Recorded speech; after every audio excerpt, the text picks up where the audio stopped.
Shobha, Hi. you can hear me, right? Yes, we can hear you. Okay, Yes. I'm here. Okay, I'll be in a minute back. Yes. Anubha ma'am has joined.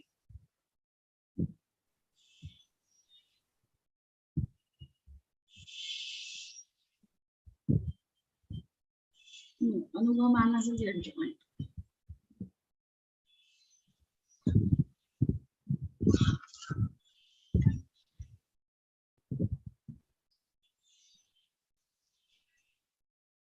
She hasn't yet joined. I just speak to Anubha ma'am and then we can start.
Ritu, have the speakers joined?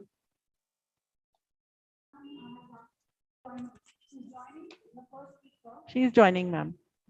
First speaker.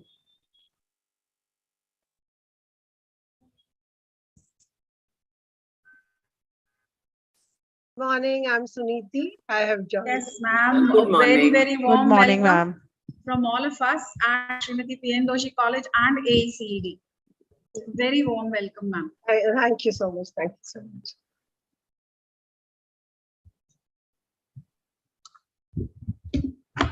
Hi, Suniti, welcome. There. Hi, how are you? Thank you. I'm good. Nice to have you on this panel. Great. Thank you. We can start. Asha ma'am. Yeah, please do. A very good morning and a warm welcome to the resource persons, Professor Anubha Rajesh, Professor Suniti Sanwal, Professor Vrinda Datta, Dr. Asha Menon, Principal of Srimati P.N. Doshi Women's College, Dr. Rekha Randive, Vice Principal, Faculty of Home Science, Madam Purnima Contractor, Head Operations of AECED National, and all the faculty members and early childhood professionals from various parts of India. On behalf of Srimati P.N. Doshi Women's College, I extend a very warm welcome to the webinar titled Journey of Early Childhood Education in India, jointly organized by the Department of Human Development and Association for Early Childhood Education and Development National to commemorate the Azadi Ka Amrit Mahotsav 75 years of Indian independence. To begin with, I would like to welcome Dr. Asha Menon to give the welcome address. Over to you, Asha ma'am. Thank you so much, Dr. Shobha Bharath. Good morning, everyone, and welcome to the national webinar on Journey of Early Childhood Education and Development, organized by the Department of Human Development, Srimati P.N. Doshi Women's College, Mumbai, and Association of Early Childhood Education and Development to commemorate Azadi Ka Amrit Mahotsav. I would like to mention a few accomplishments of my college before we start. Our institution is 63 years old. We have been recognized as one of the top performing institutes in the country by NAC in 2017. This year, we also won the Best College Award from SNDT Women's University. The vision of our institution is to educate, enlighten, and empower girls. Well-qualified and dedicated teachers, excellent teaching and learning process, student support like mini lunch, clothes bank and book bank, good governance, leadership and management, and best practices like IQAC and academic and administrative audit have helped us achieve what we have today. All these culminated not only in getting high grades in NAC, but also in fulfilling our vision to be recognized as a center of excellence for education that empowers women, leading to self-actualization.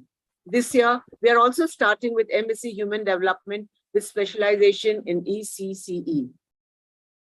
Coming back to today's webinar, universal early childhood education in India is a relatively recent development. Throughout the history of India, formal education was limited to only male members of high caste society. Mass illiteracy among children of low caste families and female children has had a cumulative effect of unequal distribution of educational opportunities among the population.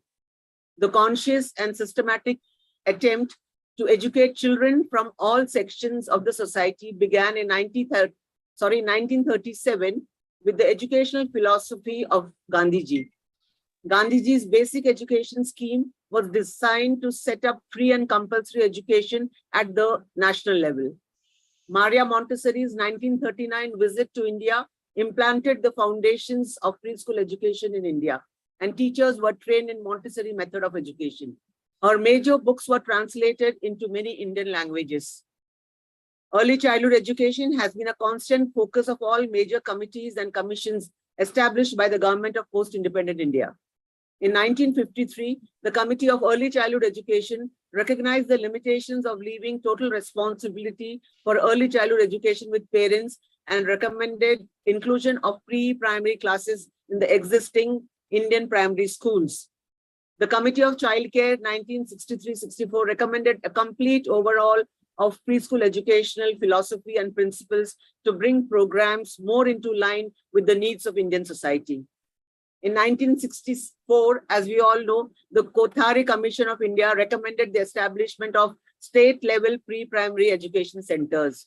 10 years later, the National Policy on Children 1974 defined early childhood education as providing both care and education to all children in India, especially to those sections of the population where children are first-generation school attendees. Early childhood education was regarded both as a strengthening factor of realization of the goals of compulsory primary education and for the development of human resources in general. In the National Policy of Education in 1986, we have come a long way with Sarva Shiksha Abhiyan and the new NEP 2020. There's a great deal of importance to ECE and has emphasized the holistic nature of early childhood programs. The NEP 2020 has also viewed ECC as an important input in the strategy of human resource development. I couldn't agree more with Maria Montessori, as she said, children as a source of knowledge and the educator a social engineer. No doubt, this is an exciting time to be in the field of early childhood education. The rapid changes and innovation in the field of early childhood education bring with them both possibilities and challenges. The possibilities are endless for us as early childhood education professionals to participate in restructuring and professionalizing the field of early childhood education and development. The challenges involve understanding the unique period of early childhood years and recent researches in neuroscience, collaborating with other professionals, reframing policies, revamping teacher education, and dedication to high quality education for all children.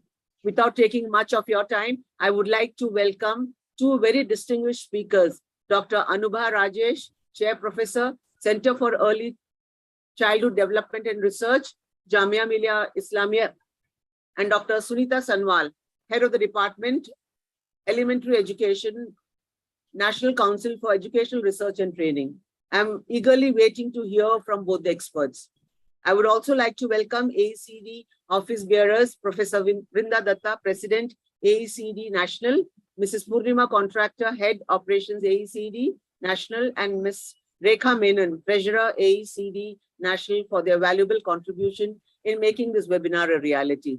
I would like to also welcome Dr. Rekha Randive, Vice Principal, Home Science, my colleagues, and all the participants to this webinar. Thank you all for joining us for this important webinar. Over to Dr. Ritu Bhatia for further proceedings. Thank you so much. Thank you, Dr. Asha.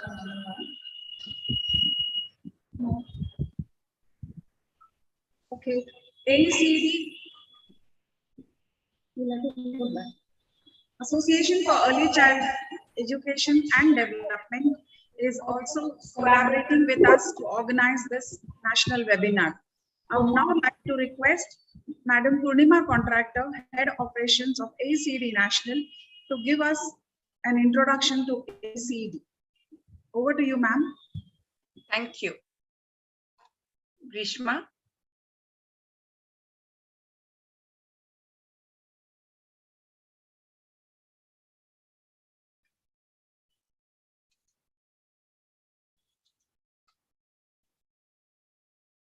On behalf of Srimati P.N. Doshi Women's College, Mumbai, Department of Human Development, in collaboration with AECD, I welcome you most warmly to this national webinar on journey of early childhood education in India. Now, next.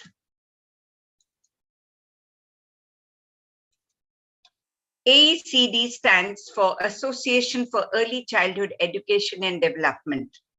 And our motto is quality care and education for all children. Next. Well, we have our own story of our nation for 75 years. And AECD also has its own story. We were established in 1964 to bring together all professionals in the field of ECC for the benefit of the young child. And we started in New Delhi in Lady Irwin College, Department of Child Development, in the presence of our first Prime Minister, Jawaharlal Nehru. Well, we were known for, AECD was earlier known as IAPE, that is Indian Association of Preschool Education. And we aimed at empowering all adults who were working with children through refresher courses, conferences, professional development workshops. Next. We also worked with the government functionaries. We were supported by NCRT and eminent educationists. IAP, we were invited by the government to be on various committees related to child welfare like ICDS, Anganwadis, Balwadis. We were part of the Professor Ram Joshi Commission, where we had to review the preschool education and train their teachers. But that IAP was looking after 3 to 6 years. And as you know, there has been so much of research in neuroscience. Parents' expectations have changed. And we realized in IAP that we needed to change ourselves. So in 2008, we evolved into the new avatar of AECD. And our mandate now it includes right-based approach. And besides working with teachers, we work also with parents, children, and other stakeholders. And we provide guidance for holistic development of the child in the 21st century. Next. Well, with the government functionaries, we worked at the state level, and at the national level, we were part of the nationwide group to give feedback on the draft NEP, which all of us are going to implementing in our own spaces. Next. Now, well, in our nation's history, we have so many freedom fighters. In our history of IAP, AECD, we also have many prominent leaders who have contributed to the field of early childhood and to IAPE and AECD. There was Mr. Ganga Sharan Sinha, who was our patron. He was a Rajya Sabha member from Delhi. We had Mrs. Mrinalini Sarabhai from Ahmedabad, Dr. S. Anandalakshmi from Chennai, a very highly an educationist, Professor Amita Verma from Baroda. Then we had Meena Swaminathan from Chennai, who was a big force in starting of the ICDS program, Professor Veena Mistry from MS University, Baroda, Professor Rajalakshmi Muralidharan, NCRT. They have contributed a great deal to the field of early childhood and IAP and AECD. Next. Well, we have our national office at Tata Institute of Social Sciences, Department of Human Ecology, Deonar, and we conduct conferences, we do advocacy on national policy, we acknowledge good practices, we have webinars for parents, and network with other organizations as well as share teacher resources. And we help other people in other cities to open new branches. Our branch office, next. Our branch office conducts professional development workshops for early years educators. We do networking, refresher courses, advocacy, amongst others. Next. We also have two e-newsletters, and we invite you to share any good practices that you have evolved in your organization, in your school, so that we can let the world know about it. Next. We also have an outreach program for parents, which we are doing along with Bala Mandir Research Foundation, Chennai, where they have taken the LTP calendar developed by Hinks Delcrest Center, Toronto, Canada, and adapted to the Indian conditions, which is known as the joy of parenting. And we enable teachers, we enable schools to conduct parenting programs for their own schools. You can contact us at this email ID. Next. Next. Well, our webinars that we have, we are highlighting exemplary practices of organizations from all over the country. Do join us. So you will learn, you will see what is happening in different parts of the country. We will also be having a webinar on nurturing care framework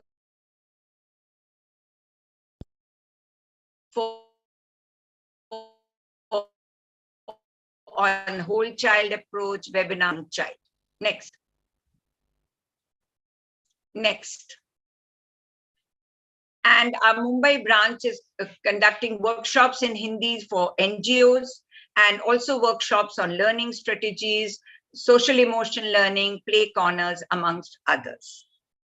So next, so it is now time for all of us to come together, join hands, as we are joining with P.N. Doshi Women's University, and details, and we have memberships for institutions and individuals. Next. And that's our website. You can go to the website, download the forms. And on behalf of all of us, I wish all of you a very happy Independence Day and a very enriching webinar today. Thank you. Thank you.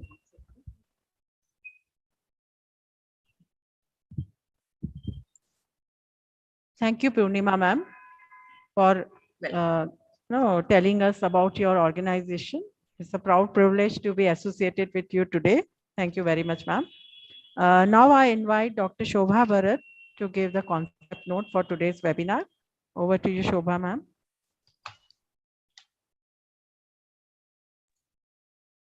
Thank you. Thank you, Dr. Ritu Bhatia.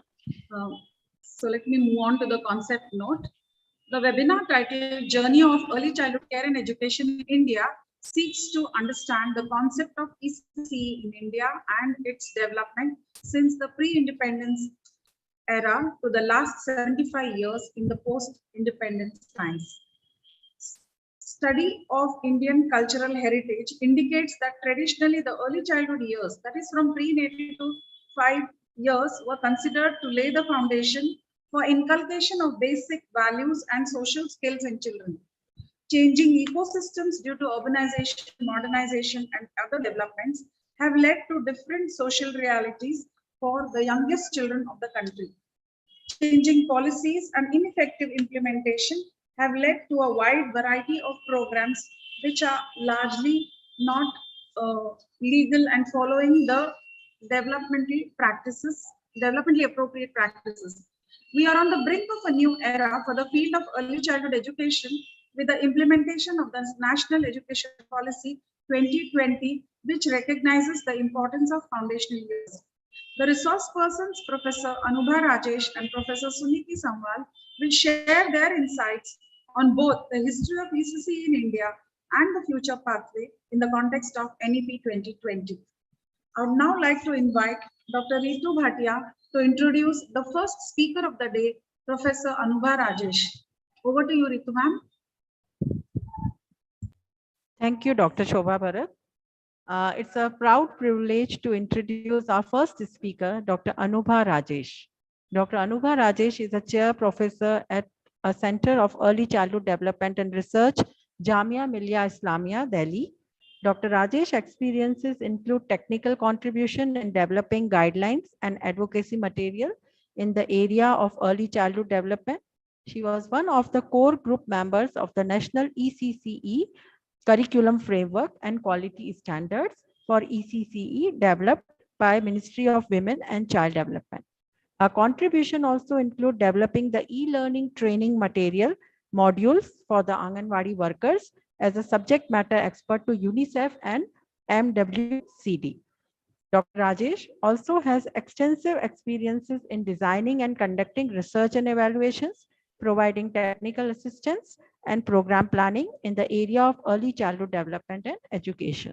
Her interest areas are working with children from disadvantaged categories, children with disabilities and families, and children affected by the armed conflict.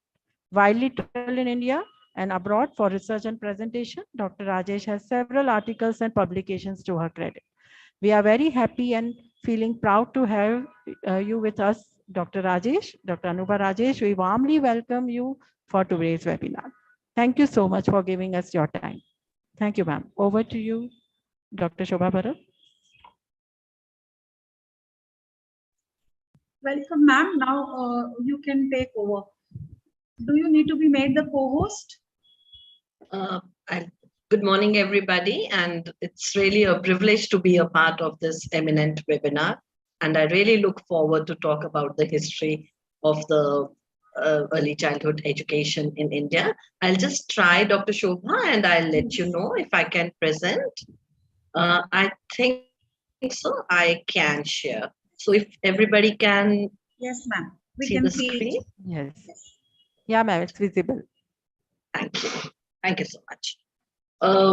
First of all, also a very warm welcome and good morning to Dr. Asha Menon, who really talked about a brief history for early childhood education. And I'm glad because the history of India, ECC in India is so vast that it's not possible to kind of bring it in a presentation of, this kind. I do take so many classes for my children to introduce the various aspects of what has happened over India. And I'll try to do my best to cover this. And also, Ma'am Purnima Contractor also talked a bit about it. So I think those will be supplementing whatever I'll be presenting today. So moving forward, the overview for the presentation would be, I'll be talking about the social context of early childhood education, the pre-independence era and the post-independence era, what has been the status of early childhood education, who have been the prominent Indian contributors, the policy context in India, the Ecc services and programs that are in India, the organizations and networks that exist, and still how many challenges we continue to face. Excuse me, ma'am. Yes. Have you moved the slide? No, I was just talking about the overview, and sorry. I'll be now talking about the next slide. Yeah, thank you so much. So when we talk about the social context of India, we all are well aware that the children in our country have received a special recognition.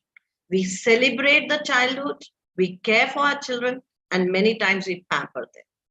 There are special occasions that mark the developmental milestones for the development of children, like the birth of a child, the naming ceremony of a child, the first, when the child has the first food, Annaprasana, shaving of the first shaving of the hair, that is the Mundan ceremony, and the first day of formal schooling. These are few examples.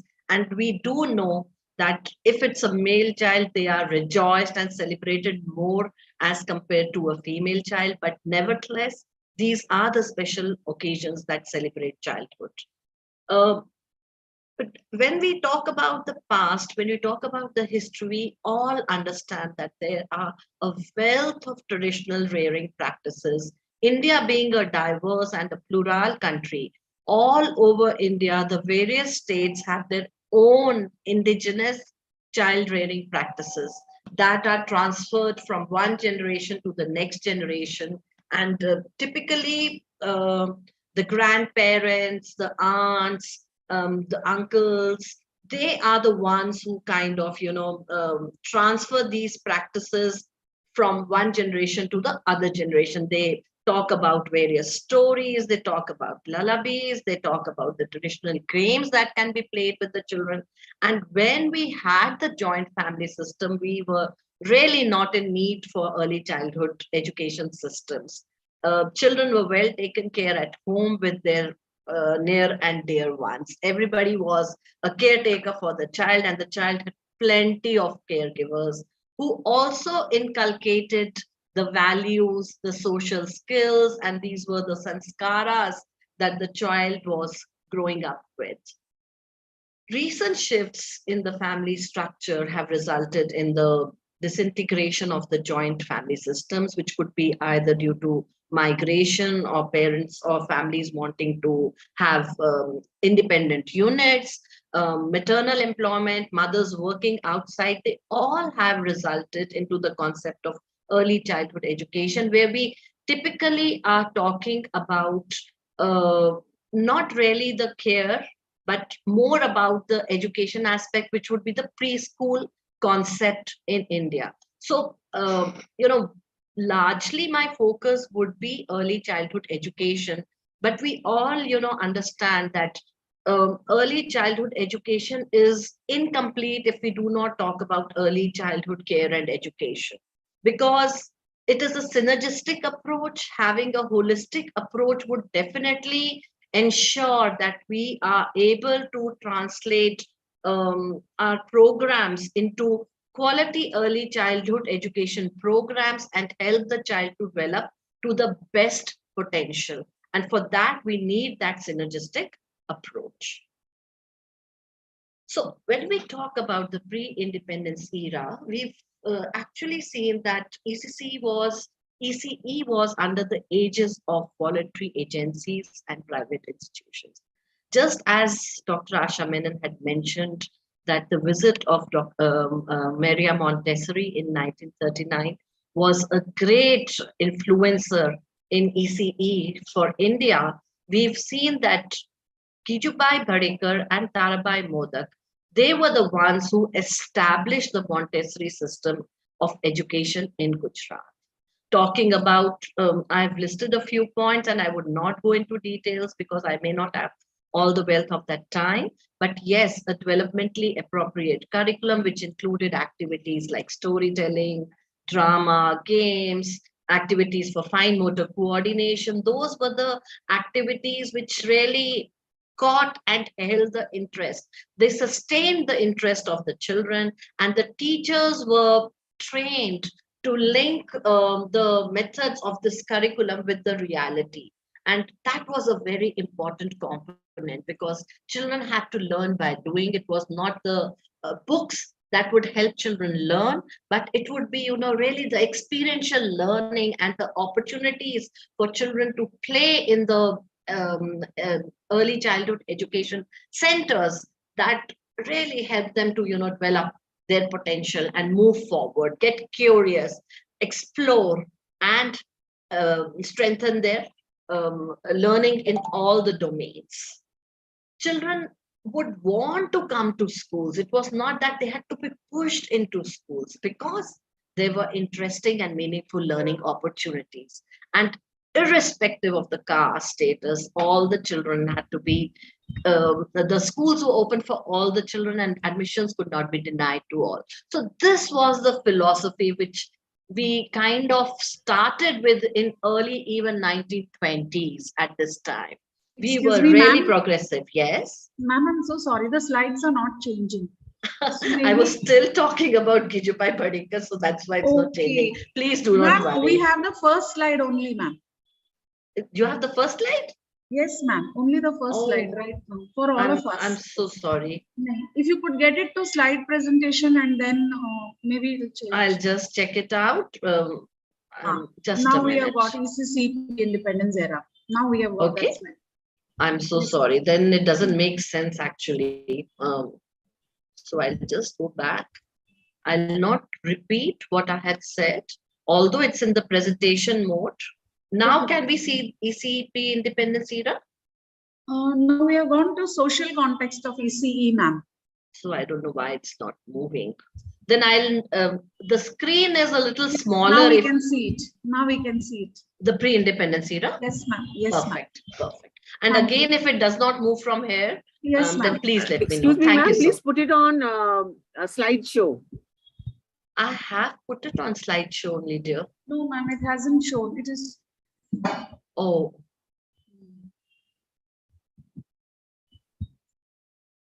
So suppose I'm going now to the next slides. Is it coming? No, ma'am. No, it's not. Would somebody want to present? I do not want to waste much time. If I'm moving the slides Ma'am, on now. the top panel, the fifth block is slideshow. Press that. That's new share.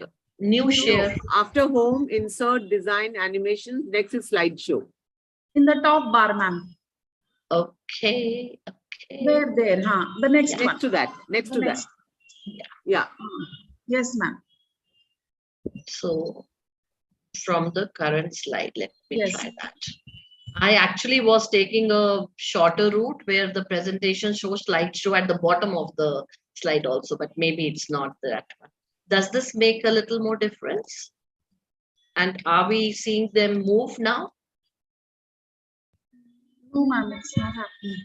No, it's not. Ma'am, happening. from Let the me- current slide, please point. Just it a out. minute. Let me You have to stop click, and yes. again, I'll share my If screen. you do that, it will help, ma'am. Maybe it'll be helpful after that. Meanwhile, let me check if I can get it from the mail. Yeah, this is not good if it's not.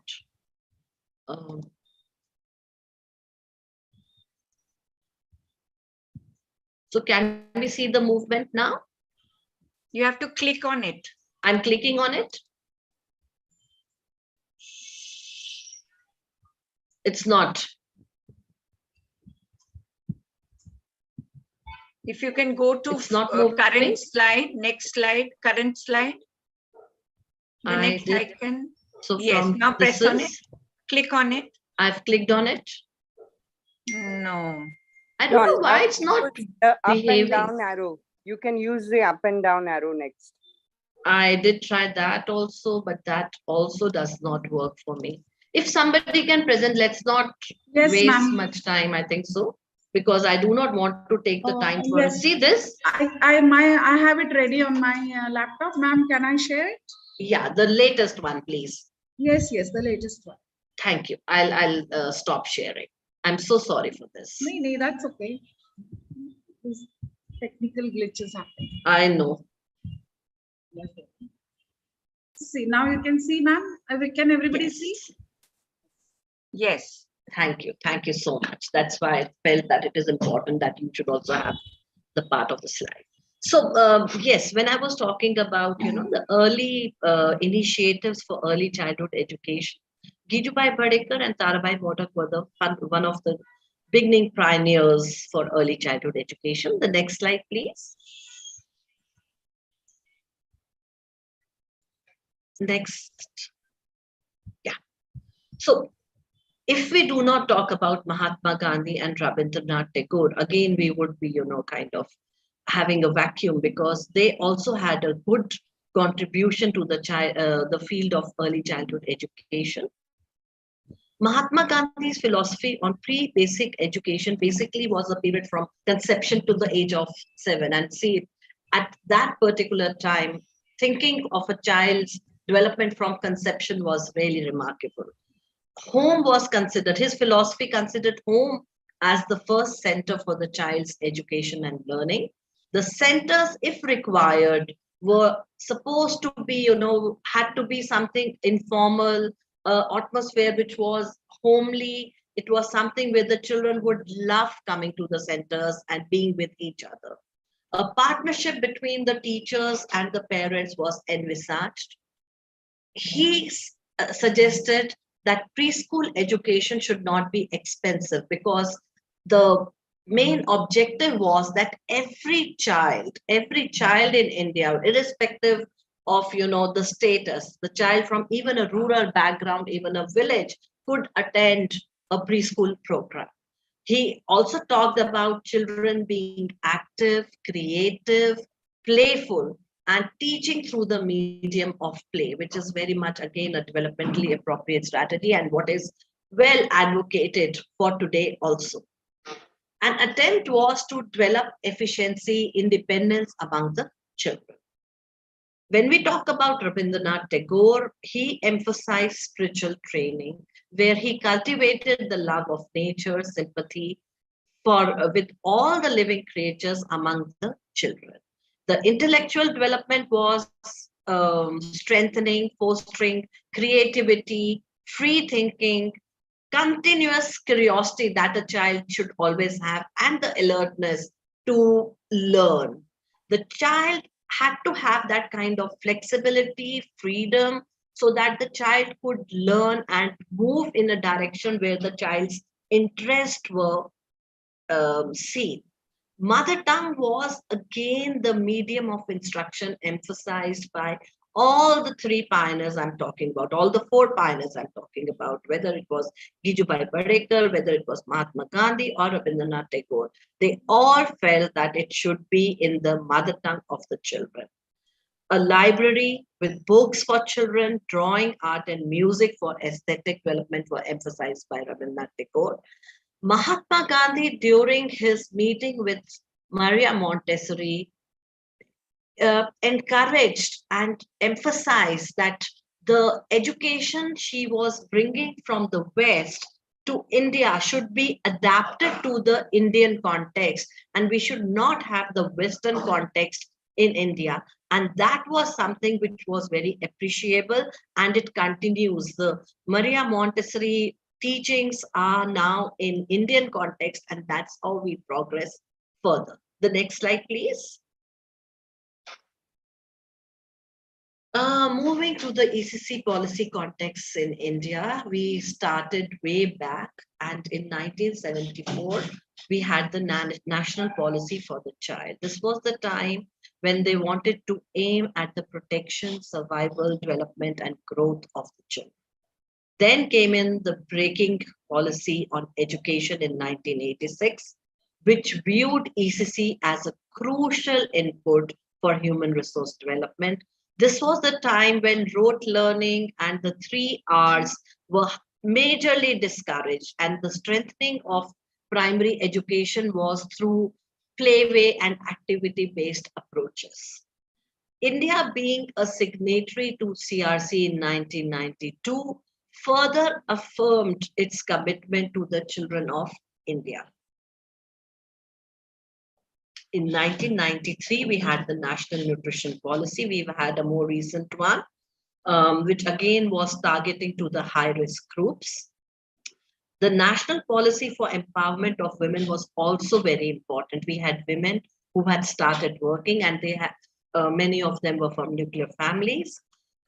To support them, we required creches, we required daycare centers, we required education institutions. So this was the policy which advocated for children's support, and they wanted to introduce creches and daycares. The next slide, please. In 2002, we had the National Health Policy, and we again have the recent version about it. And here again, the schemes were tailor-made to reach the last child, the child who would be in the tribal areas. The National Charter for Children in 2003 was very eminent, where they wanted to ensure the commitment was that no child should remain illiterate, hungry, or should miss out on medical care. The National Plan of Action for Children in 2005 talked about universalization of early childhood care and education, ensure ensuring that every child in India should have access to Ecc services. Soon after the NPA, we had the National Curriculum Framework that was developed under NCRT, and they talked about the young children's holistic development, talking about the different domains of development, physical, cognitive, social, emotional, and aesthetic, and also talking about how the early years could be a foundation for formal schooling. Finally, in 2013, we earmarked. We had talked about having policies for children, but an exclusive policy for early childhood care and education was formulated. And actually, after the policy for children, I'm missing out. I went into the next slide. The policy for children talked about there was a shift seen from the need-based approach to the right-based approach. And here we talked about the child's right to life, survival, development, protection, non-discrimination, and the best interest of the child. The next slide. So here we are talking about the national policy, which was exclusively focused on ECCE, and the commitment was that we ensure that every child under the age of 6 years can achieve holistic development, can develop to the best of his or her potential. The focus was on improving the quality, strengthening the capacity of the teachers and the educators, documentation, advocacy, and research in the area of early childhood education.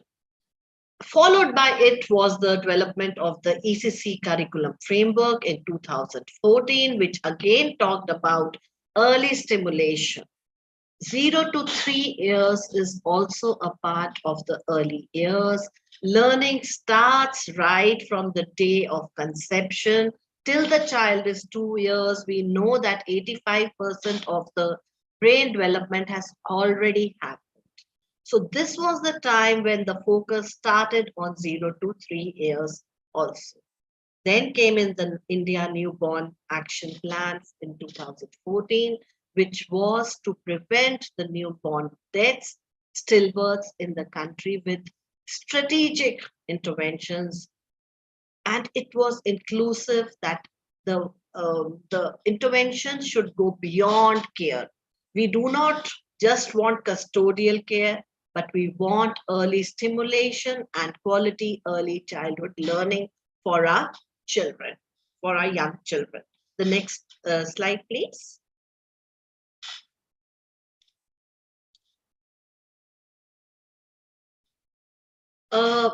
ECC has been a part of our 5-year plans, 11, 12, but in the 12th 5-year plan, a major focus was again talked about late on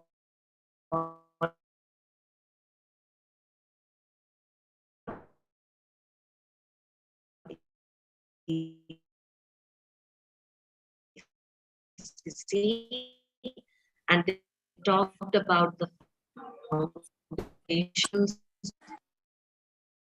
of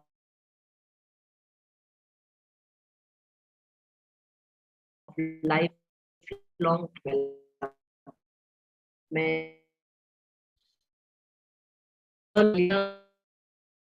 Additional training of human resources and development frame ensure schooliness was something which was given a major focus because the child had to transition from the Anganwadi to a formal school, from a play school, from a preschool to a formal school, and this was very challenging for the young child. So the methodologies were there, and a continuum was, developed between 0 to 8 years, where the transitions from home to a preschool was seen, and then again the focus was on transitions from a preschool to a formal school. The recent health policy in 2017 is again aiming to attain the highest possible level of health, well-being for our children, and universal access to good quality healthcare services, which is very, very crucial for our children. Despite the program of ICDS in 1975, despite focus on nutrition, despite the focus on immunization, we continue to have high infant mortality rates. We continue to lose our children as child morbidity, and hence these policies are ensuring that the children get the best of healthcare services. The National Nutrition Mission in 2018 ensures that we want to free India of malnutrition by 2022, which is very much this year. So let's see where we reach after the ending of this year. It aims at the holistic development, the adequate nutrition for pregnant women, mothers, and children. All these policies are actually a feeder into the Sustainable Development Goals, and the major goal of ECE for SDGs, which are to be seen completed by 2030, is quality education. Whereas there are a lot of others, health and nutrition also, but I'm just focusing on the goal number 4 of quality education of SDGs, which ensures inclusive and equitable quality education that is promoting the lifelong learning opportunities for all. Next slide, please.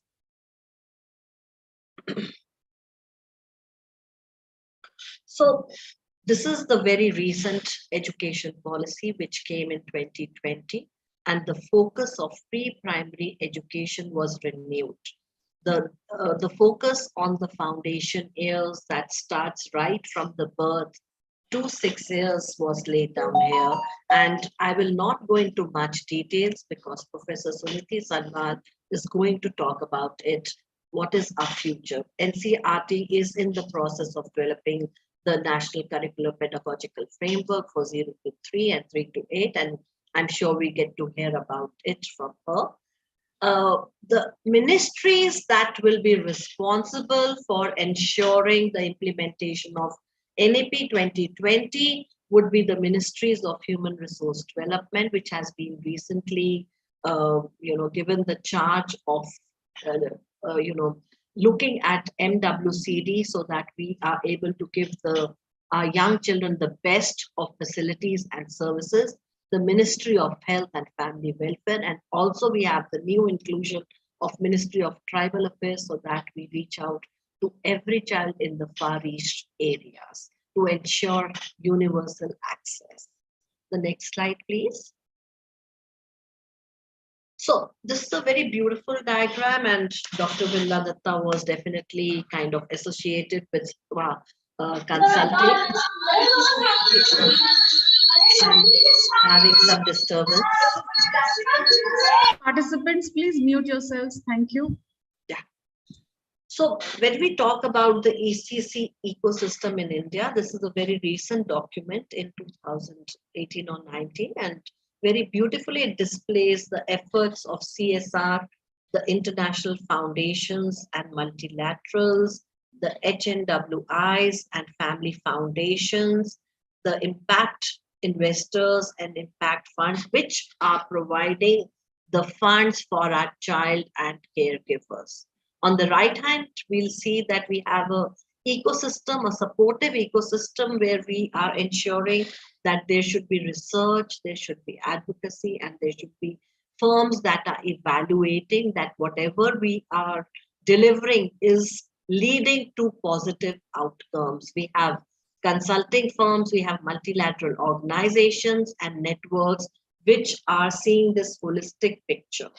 If we talk about the child is getting services from the non-profit service providers, for-profit service providers, and the public infrastructure. I'll be talking about these 3 categories in my next slides.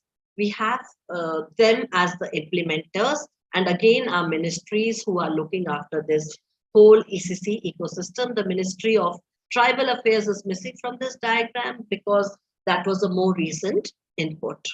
The next slide, please. Thank you. So many international foundations and multilateral organizations are working for ECCE in India. And it's really commendable to the different activities they are engaged in. We have the World Bank, we have UNICEF, we have the high net worth individuals, the family foundations, the Bernard Van Leer Foundation, who all are focusing on providing and ensuring that the children of India get the best quality of early childhood education services. They are working in various areas. So I think so the areas that, work, they are in line with their strategies, contribute and complement each other. Next slide, please. Talking about ECC services in India, which is the government. I'm sorry that I'm giving a very brief picture for each component because I feel that I need to cover a vast area, and getting information to the best in brief would be, the best way out to complete this presentation in the limited time I have. So when I talk about the ECC services in India, it is the ICDS program, which is the flagship program of India. And it is the program that was conceptualized for children from prenatal years to the 6 years. And it had the life cycle perspective, which was commendable. When it was conceptualized all over globally, ICDS was a well-conceived and appreciated program by all the people in the world. Why it was appreciated? Because they did not see the child in silo. It is the 0 to 6 years, but they also saw that how, from pregnancy to adolescence, the child's development is affected. And the program was envisaged keeping in mind a response to the vicious cycle of malnutrition which was existing in India. There was high morbidity, there was high mortality among the children. The adolescent girls were not ready, they were not well nourished to give birth to healthy children. The pregnant women and the nursing mothers had to be supported. We knew that discrimination is a reality in India. The women are discriminated. So this program was a program which kind of supported women right from the time when they had become adolescent. They would conceive and they would give birth to ensure that our children get the best of services. The program also is a foundation to universal elementary education. The efforts are made by ICDS now to reach the unreached and the marginalized children. It's very difficult given the diversity and the population of our country that ICDS has to reach out to each and every child. And now the numbers of ICDS centers and children keeps on progressing.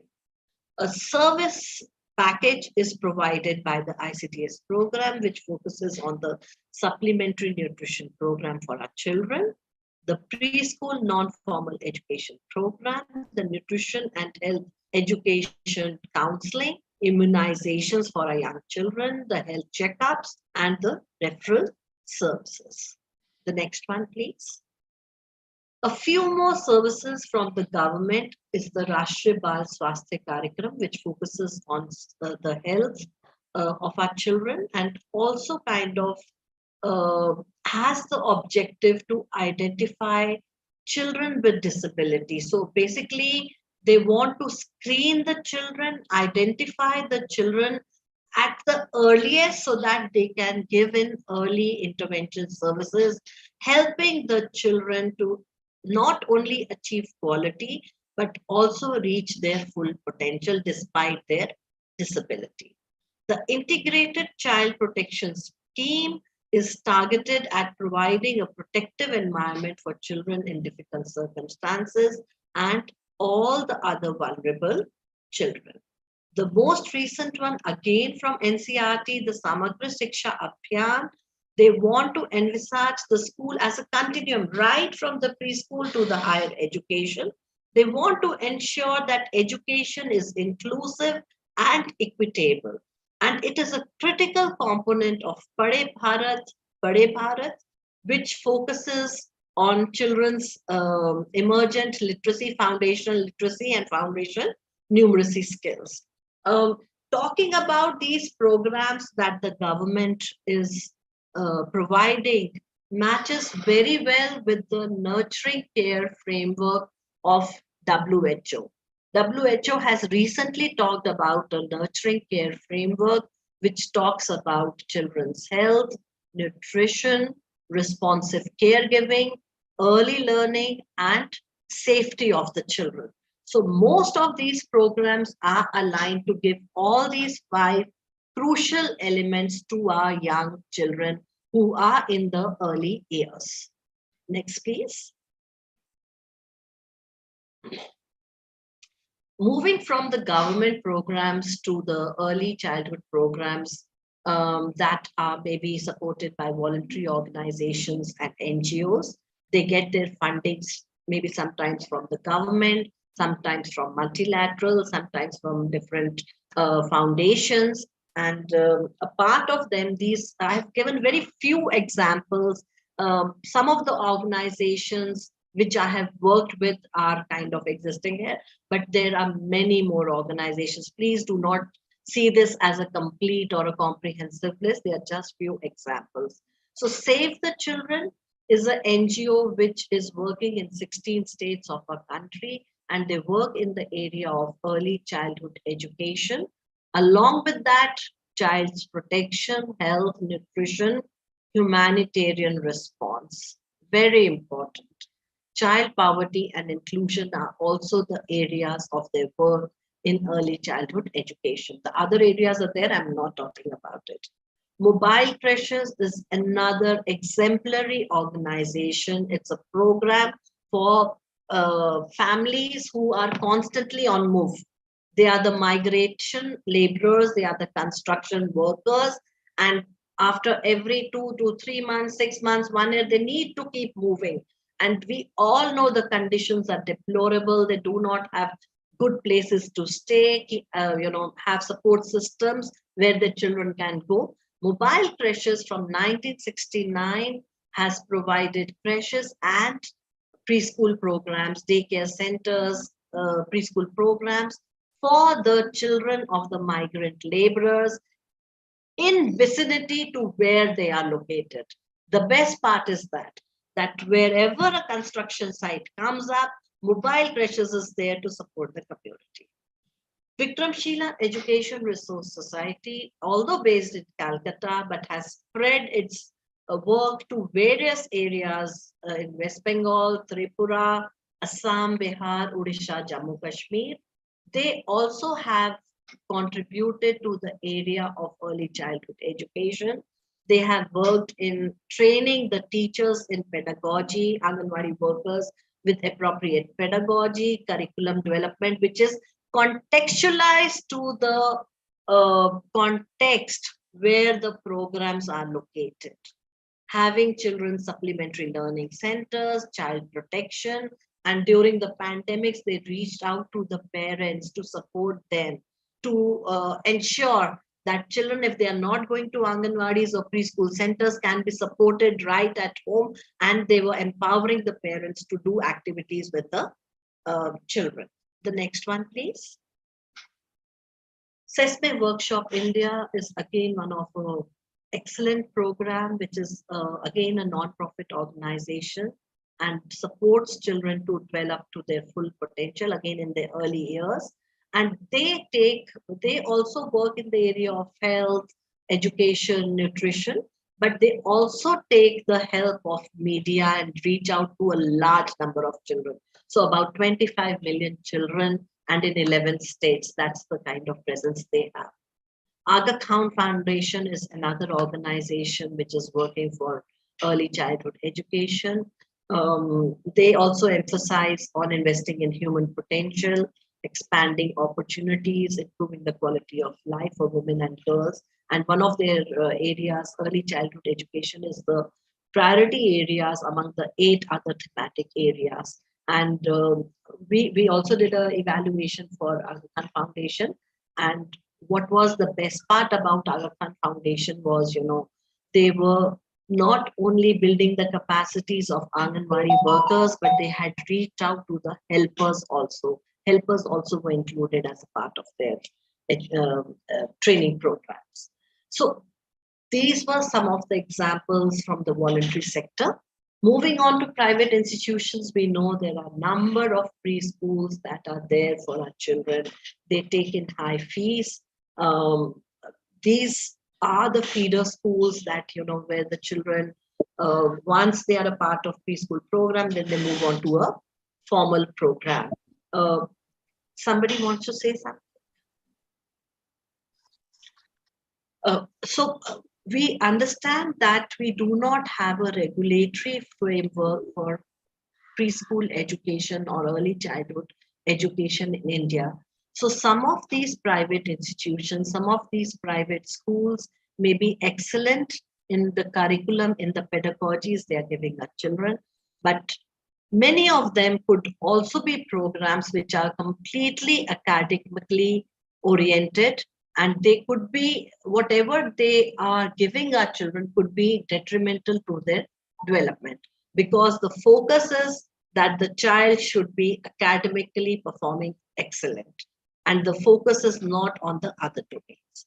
The laboratory nursery schools in universities like Lady Irwin College, Institute of Home Economics, IIT Delhi, TIS Mumbai, these are few examples, are examples of excellent nursery schools or preschools where the curriculum is very robustly designed and they are very carefully monitored by the faculty of the universities. So they are again excellent examples of good model preschool programs. The next slide, please. I'm trying to wrap up fast. I know my time is almost done. Talking about the national level programs, the NCERT, they have been supporting early childhood care and education from the beginning. They help in providing materials for training, the resource material for teachers, parents, conducting research studies, building the capacities to strengthen SCRTs, diets. They also have a 6-month diploma course on ECCE. They conduct training programs, develop materials for children, teachers, educators, parents, do a lot of dissemination, conduct seminars and conferences, and then provide support to government as well as non-government institutions for training of preschool teachers. I'm sure you may get more to hear from Professor Suniti Sanwal. The next slide, please. We have our next national apex body, NIPSID. Next slide, please. So NIPSID again has been working under the aegis of Ministry of Women and Child Development and is devoted to the promotion of voluntary action, research, training and documentation, again in the area of women and child development. The trust areas are related to child development, maternal child health, nutrition, early childhood care and education, the childhood disabilities, positive mental health, and the child care support services. The next slide, please. Talking about a few organizations and networks in India that are working for early childhood care and education. We have our center, which is the Center for Early Childhood Development and Research at Jamia Millia Islamia. We have our master's course, the post-graduation course in early childhood development. We not only conduct the course, but we also undertake research, advocacy, and capacity building. We have another Center for Early Childhood Education and Development at the Ambedkar University, and they have carried out various national level researches, and they also work in the field of advocacy, research, and technical development. This is located at the Ambedkar University, Delhi. AECD, I think so, the Purnima ma'am has given a good introduction. I do not need to talk about it. We have another network, which is the Alliance for Right to Early Childhood, which was set up in 2012, and they contribute aggressively, I would say. They are really committed to the development of policy for early childhood care and development. The focus of this network is again 0 to 6 years, and many a times good focus is given to 3 to 6 years, that is ECE, but 0 to 3 years also remains left out. And with the recent focus on the first 1,000 days, I think so it has become very important that we should start thinking that it is time that we should look at 0 to 3 years also. We need to have research, we need to have capacity building, we need to have advocacy for 0 to 3 years to ensure early childhood education for children as they grow up, because learning has started right when the child has been born. The next one, please. Despite the numerous work done in India, humongous work is being done in India on ECCE, we continue to face challenges and issues when we are ensuring the provision of early childhood education. A major limitation that continues is that we have achieved access. Almost 90% of our children are attending Anganwadi centers, preschool education programs. Somewhere or other, they are enrolled. But the access is still not the only thing. We need to ensure the quality of the programs. The workers are underpaid. Across the globe, the workers are underpaid, but in India also we continue to have the same scenario. Especially the Anganwadi workers do not get well paid. They are not adequately trained, and they are always overburdened with duties which are more than early childhood education or preschool education. So the low quality services in the public center is something which is definitely very discouraging for all of us. They are damaging practices of the private sector. Because of lack of regulation, we have these damaging practices in the private sector. These have a pernicious influence on the education systems. Once the children move from the early childhood preschool centers to a formal school, already the deterioration, the detrimental effect has started. We have some excellent examples of NGOs which I talked about. There were few examples, and these are the ones that are limited to certain geographical locations. Although efforts are being made that these organizations are moving to various states, but yet we are not able to reach nationwide. So the provisions for scaling up need to be thought about. The quality issues continue with having an appropriate curriculum in place, having trained, motivated teachers. We need to have suitable children and adult ratios to ensure appropriate practices. The group sizes should be appropriate. The child-friendly infrastructure is a very important component, and along with that goes supportive supervision and mentoring of these educators, workers, teachers, anybody in the area of early childhood education. Lastly, the absence of accreditation, regulation, licensing mechanisms, and coordinating agencies is something which does influence and increases the challenge of quality programs, quality early childhood education programs in India. I think so that should be it. Thank you.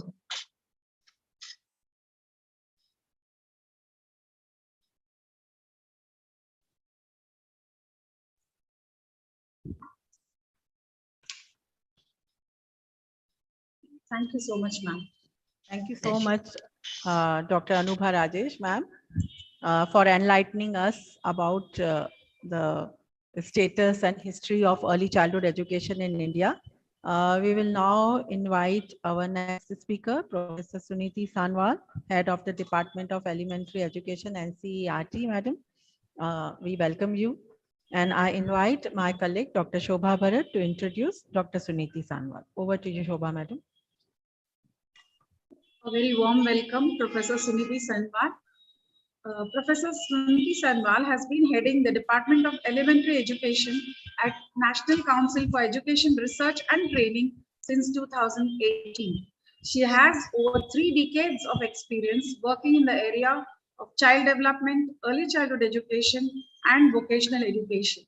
Professor Sanwal did her graduation from G.B. Pant University of Agriculture and Technology, Pant Nagar, and Masters and PhD from SNDT Women's University, Mumbai. She has worked at Tata Institute of Social Sciences, Mumbai, College of Home Science, G.B. Pant University, PSS, CIVE, NCRT. She has a wide range of experience in the development of curriculum, conducting teacher training programs, and undertaking research studies. She has many research papers and books to her credit. She has recently developed a bridge course for out-of-school children. She is also coordinating the work related to early childhood care and education and foundational literacy and numeracy mission. Thank you so much for joining us today, ma'am. Over to you. Thank you. Thank you so much. Thank you for this opportunity, and thank you for a very enriching session. So is my slide visible? Yes, ma'am, we can see.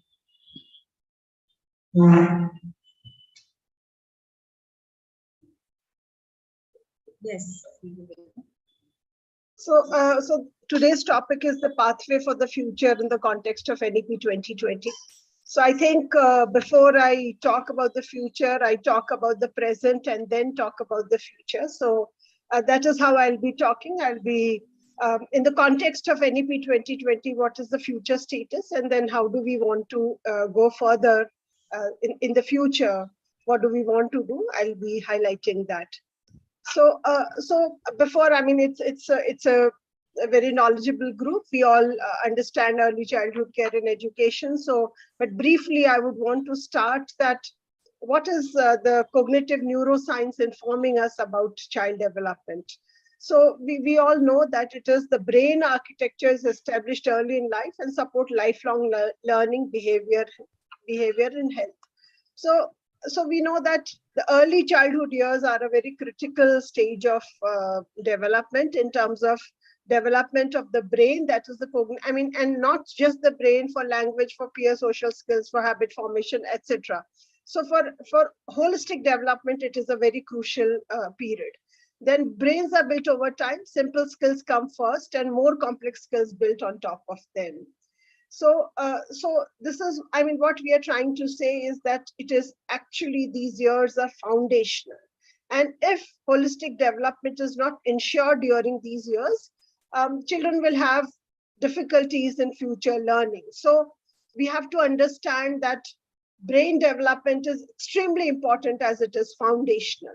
Then cognitive, emotional, and social capabilities are intertwined throughout the life course. So we have, whenever we talk, we have to talk of holistic development. We can't really focus on one aspect of development and leave others. And then strong foundations in the early years improve the chances for positive outcomes, and a weak foundation increases the chance of later difficulties. Now, what is happening in the education scenario is that we have spelled out learning outcomes, that at the end of a year, what should the child be learning? And the child is assessed against those learning outcomes. And we have national achievement, large scale surveys, we have school-based assessments. So it is extremely important that children achieve the learning outcomes of their grade level. And for that, we have to ensure that the earlier foundations are strong so that children do not have difficulty in the later years. And we know this also, that children learn in an emotionally supportive and stimulating environment, and children learn through play way when they are given opportunity for listening, speaking, asking, answering. exploring, observing, experimenting, discovering, experiencing, expressing ideas and feelings, making, creating, constructing, designing with their hands, imitating, pretending, enacting, repetition, and thinking, solving, analyzing, reflecting. So I'm not really going to highlight, but just put in a lot of things that we all understand, that play, activity, experience, experiential learning is how children learn. They don't learn through, through books, through drill, through rote. They don't learn. So they learn through this. And the whole of national education policy and whatever is happening now is deriving the recommendations from the cognitive neuroscience and our understanding of how children learn. So these are the major recommendations of the policy that I'll be focusing on. One is the restructuring of the stages of school education, universal provisioning of early childhood care and education, holistic development of children, curricular and pedagogical framework for ECC, expansion and strengthening of ECC facilities, professionalization of high quality educators, planning and implementation of ECC, handling multilingual, multi-level, multi-grade classrooms, the learning crisis and foundational literacy. So these are the major highlights for 0 to 8 years of children in the NEP 2020, and I'll be focusing my talk on these topics. So coming to the structure, the foundational years have been, so earlier, we have 0 to 3 and then 3 to 6 and then 1 and, all of a sudden after class 1 became a formal system of education. And when we talk of early childhood development, we talk of 0 to 8 or birth to 8 or conception to 8, whatever we would like to call it. So, our understanding as experts in child development is that we have to see 0 to 8 years in a continuum, but in the practice that was not happening.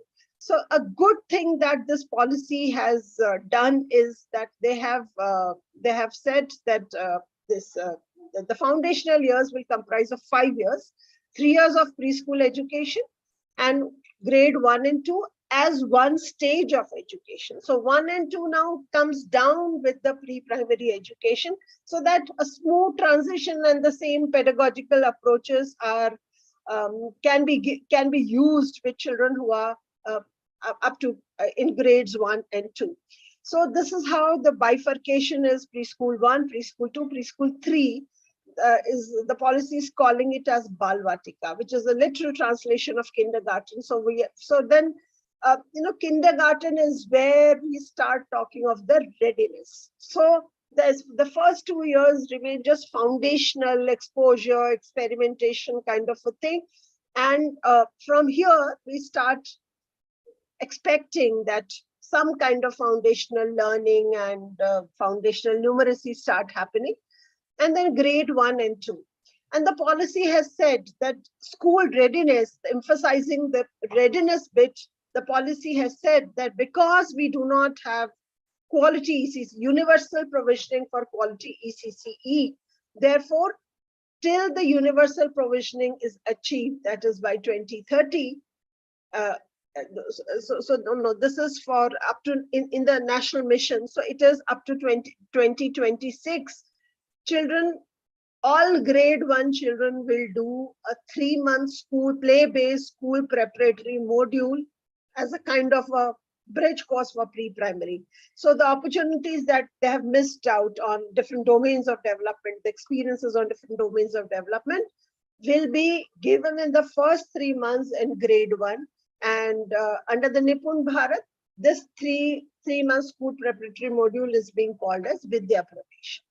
So 3 months of 12 weeks program for school readiness in grade 1, which is known as Vidya Pravesh, and the 3rd year of pre-primary as Balvatika. So we see these 5 years in a continuum from grade 3 to grade, so from age 3 to age 8, from preschool 1 to grade 2. So this is the first recommendation that NEP has made.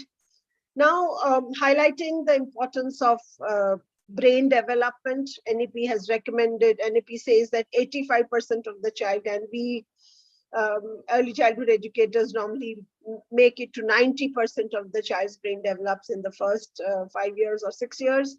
And these years are, as I said, foundational or crucial. They have a critical window of opportunity, so important for the holistic development of the child. So an appropriate care and stimulation of the brain is required. So NEP gives a lot of focus and says that because it is such a crucial period, therefore, a lot of emphasis needs to be given to this period. So NEP has said that by 2030, all children entering grade 1 are school ready by 2030. So ensuring universal access to high quality ECC across the country in a phased manner. So this is one of the recommendations of the policy. Now, look at this data. So there are 15.47 crores children between the age of 3 to 9 years. And the preschool years, the 3 to 6 years, about 8 crore children are there, the projected population. The number of children enrolled in Anganwadi are 41.2%. Number of children enrolled in private pre-primary is 11.1%. And number of children enrolled in government and government-aided pre-primary is 3.9%. And children not enrolled anywhere is 43.9%. So almost about half, 50%, little less than 50% children are not going to any kind of preschool programs. They're not attending any kind of preschool program. So this is a UDICE data. So this is extremely important, and we don't have, Dr. Anubha just mentioned, we don't have the data. We don't, I mean, the private preschools, how many children enrolled, what are the teachers, we don't have any kind of data for them. So 43.9% of our children between 3 to 6 years of age are not attending any kind of early childhood programs. And then when it comes to 6 to 9, we've gone up to grade 3 because for the foundational, because of the COVID for foundational, I mean, the Nippon Bharath mission. So that's how you see the data up to 9 years. So we see that the children, about only 0.24% of the children are not in the school. So majority of the children, I mean 99.7% children are in the school between the ages of 6 to 9.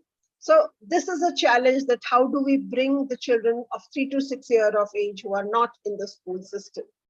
So 4 models have been suggested by NEP.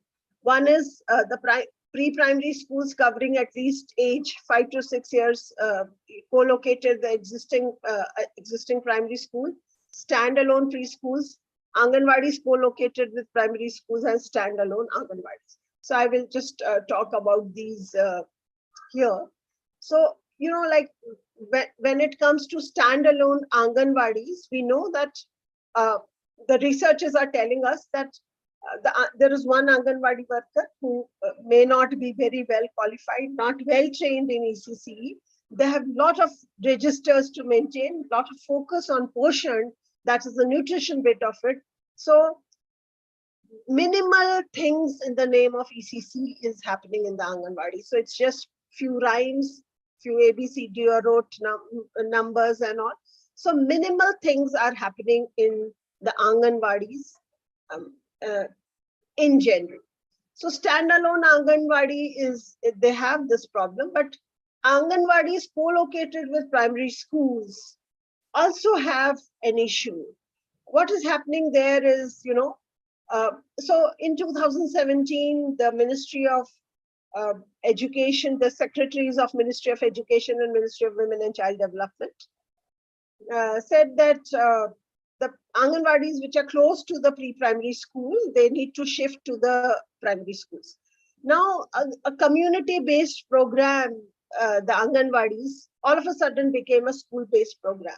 And in some of the schools, like, so one room was given to them where they were supposed to do the ECCE, but then they had problems when the parents came visiting, when other people from the community came visiting in the Anganwadi. So what was happening is that physical co-location has happened. So the idea was that, so there'll be sharing, there'll be a better convergence and smooth transition of the children, but that is not happening in the ground. Anganwadis are working separately. They have their own midday meals. Their children are given some different meal. Other children are given some different meals. So a physical co-location has taken place, but convergence is not taking place. So co-located Anganwadi are again a problem. And like, in states, so for example, Chandigarh, they have twinned each Anganwadi with a pre-primary, pre-primary school. So in the pre-primary school, all the teachers are nursery trained teacher. So a twinning actually helps there because this teacher who's trained can actually handhold an Anganwadi worker. But a school where there is no teacher for the pre-primary, if we are twinning, then it doesn't serve any purpose. So co-located Anganwadi has its own challenge. Then standalone preschools, it's a laissez free. I mean, anybody can open a school. You don't need any regulation, no licensing, no accreditation. Dr. Anubha also highlighted. Anybody is free to open a preschool wherever, in a garage, in a shed, wherever. So we don't have data, we don't have any requirement, we don't have any regulation. So this is a big challenge. And researchers are telling us that there is a lot of downward extension of content happening, that children what children are supposed to learn in grade 1, they are being taught in the pre-primary section. And similarly, in the pre-primary section, covering co-located with the existing primary school. So because there is not a pre-primary trained teacher, what is happening is, like you have in Nagaland, in Sikkim, in many of the states, you have a pre-primary section attached to the government high school or government primary section.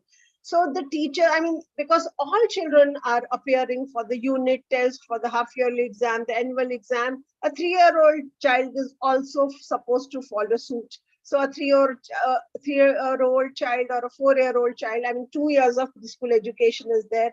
So they also have a weekly test. They study they have 4 periods, 4 hours, 4 periods.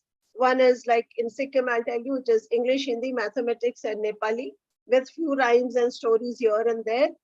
And then they have weekly test every week, one test of one subject, and then they have half-yearly exams and they have final exams. So that's whichever way the entire school functions, the preschool children are also supposed to function in a similar fashion. So these are different challenges of different models. So unless we find ways of tackling these challenges of these models, then an equitable ECC cannot be ensured. So this is a big challenge that, I mean, looking at the diversity of our country, it is good that we accept and acknowledge all 4 models, but then the challenges associated with these models also need to be addressed.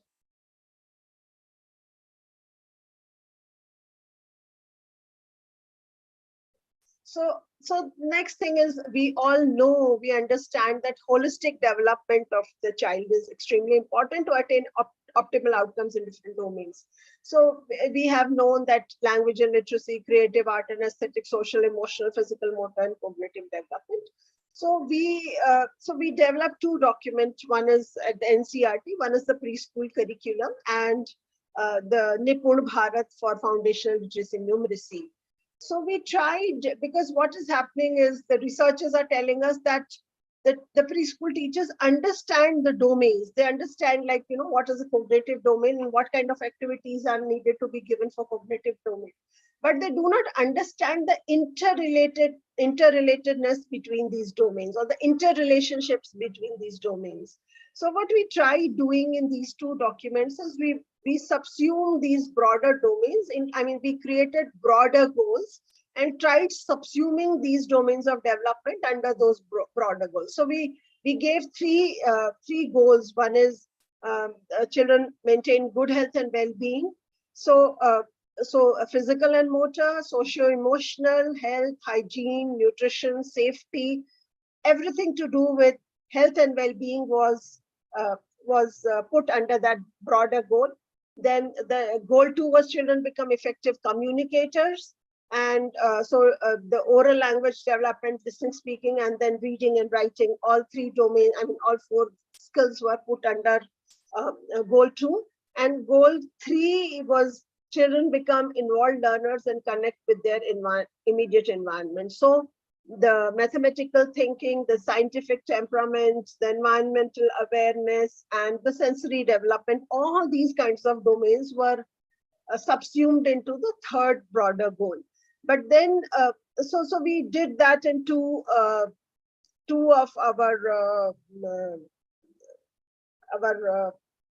endeavors. But then the NEP is talking about different domains of development. So let us see what NCF talks of, because we understand, I mean, as experts, we understand that in whichever way we are actually talking and trying to cater to all domains of development, leading to holistic development of the child. So this is what we just, I mean, I just told in the morning how children learn. So this is what NEP is saying, that it has to be experiential learning, child-centered pedagogy and interactive classrooms, toy-based pedagogy, activity-based, experiential learning, play-based, art-integrated, sports-integrated, storytelling-based, ICT integrated, mother tongue-based, bilingual, etc., etc. So, and it should be contextualized and as per catering to the diversity. So this is what is NEP recommending. But we just had few days, some teachers from South Delhi coming, the MCD schools, and so they have 10,000 preschool children in 2 sections, and they have 89 teachers to cater to 10,000 children. So the teachers were telling, I mean, they had come with a book, with an activity book which said Kausa Kabutar and all, and we said, no, you should not be having this book. We should not be having a textbook for preschool. So then the teachers were telling us that, so that like in a particular school, there are two sections, 168 3 to 5 year old children.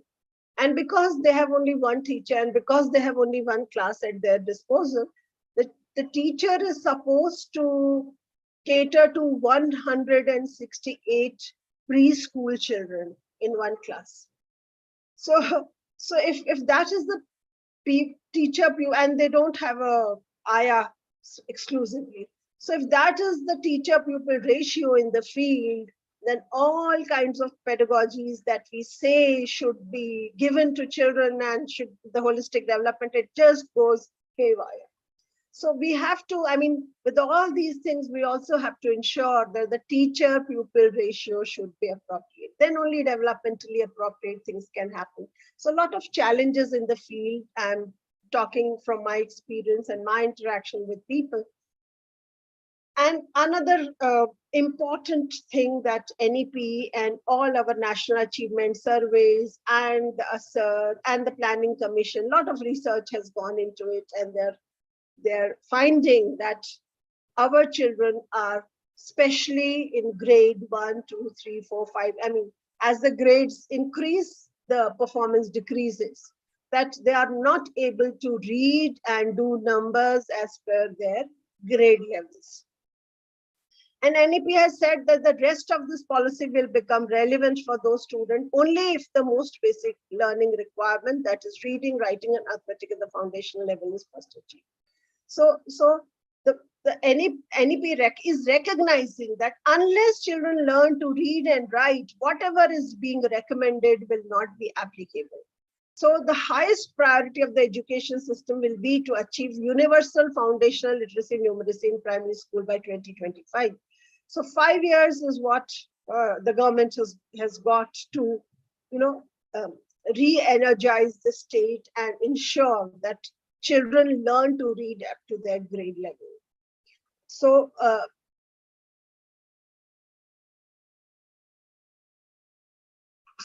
Nippon Bharath mission, that is a national initiative for proficiency in reading with understanding and numeracy.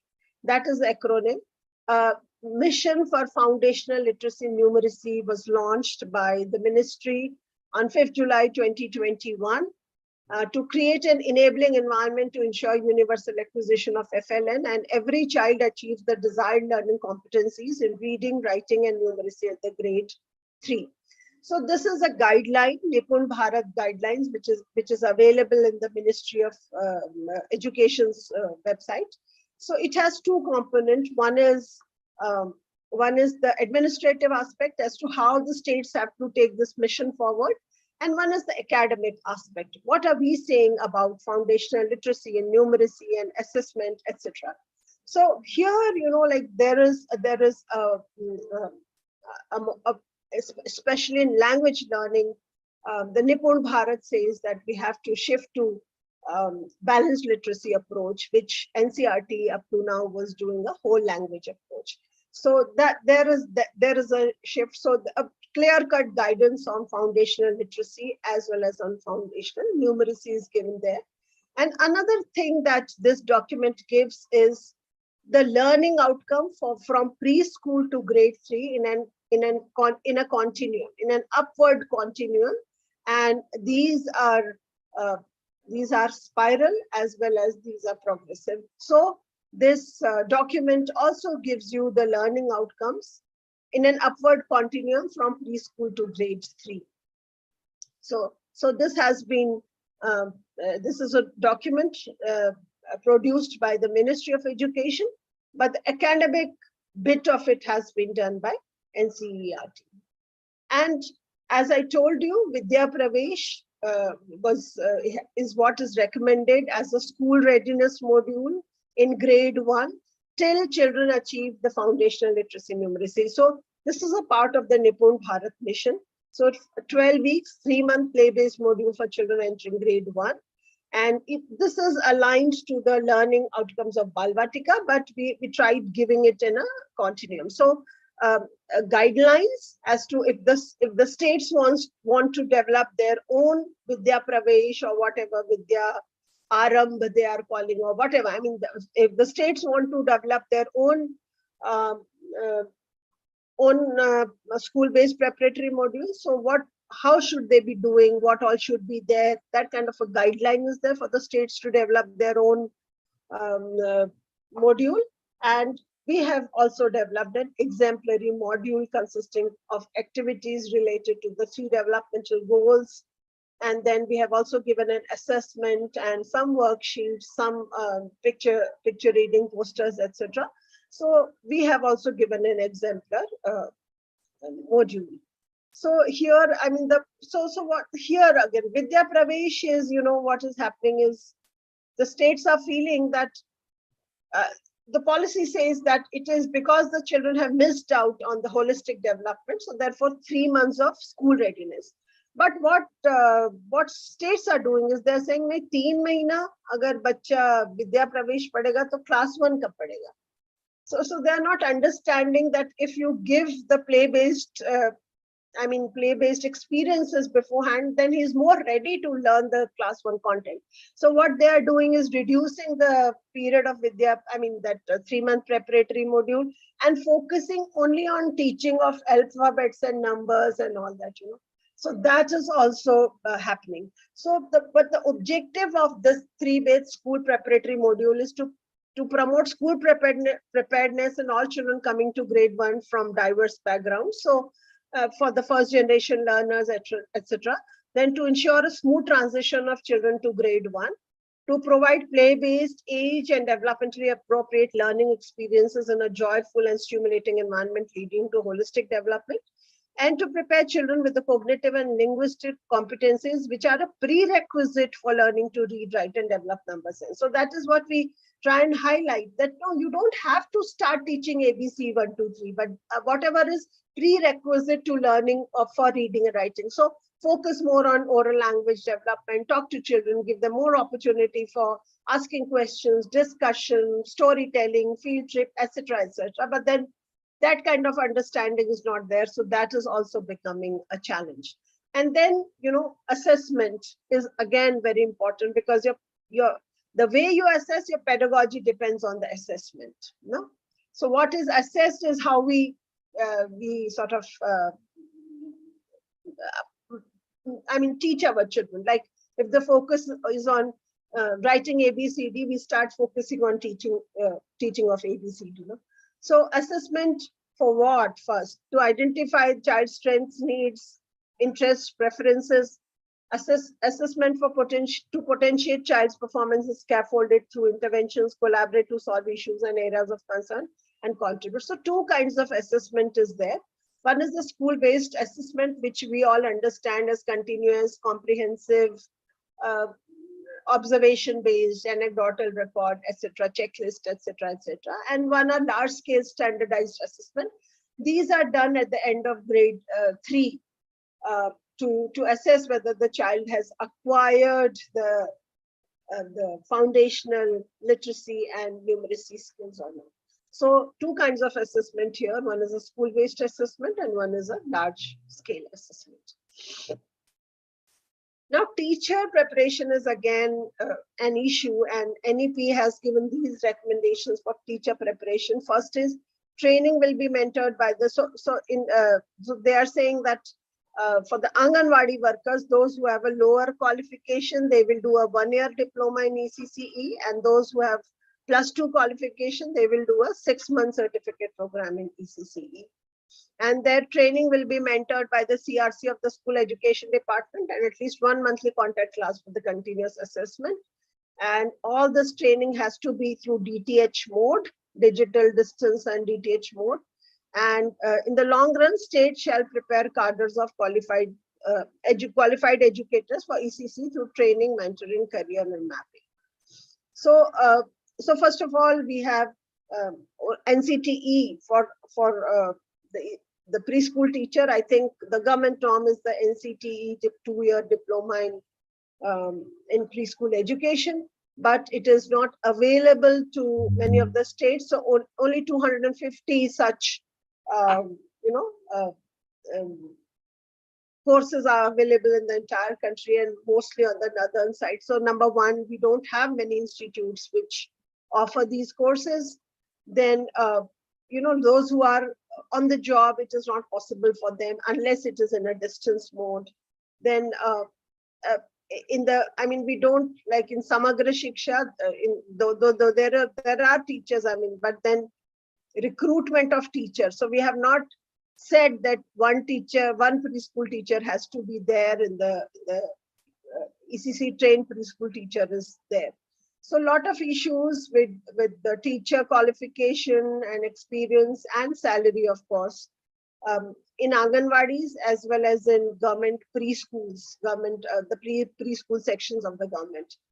And so many of the states have now what they are doing is they are giving their share to the Anganwadi workers. So for example, I was doing a research in Sikkim.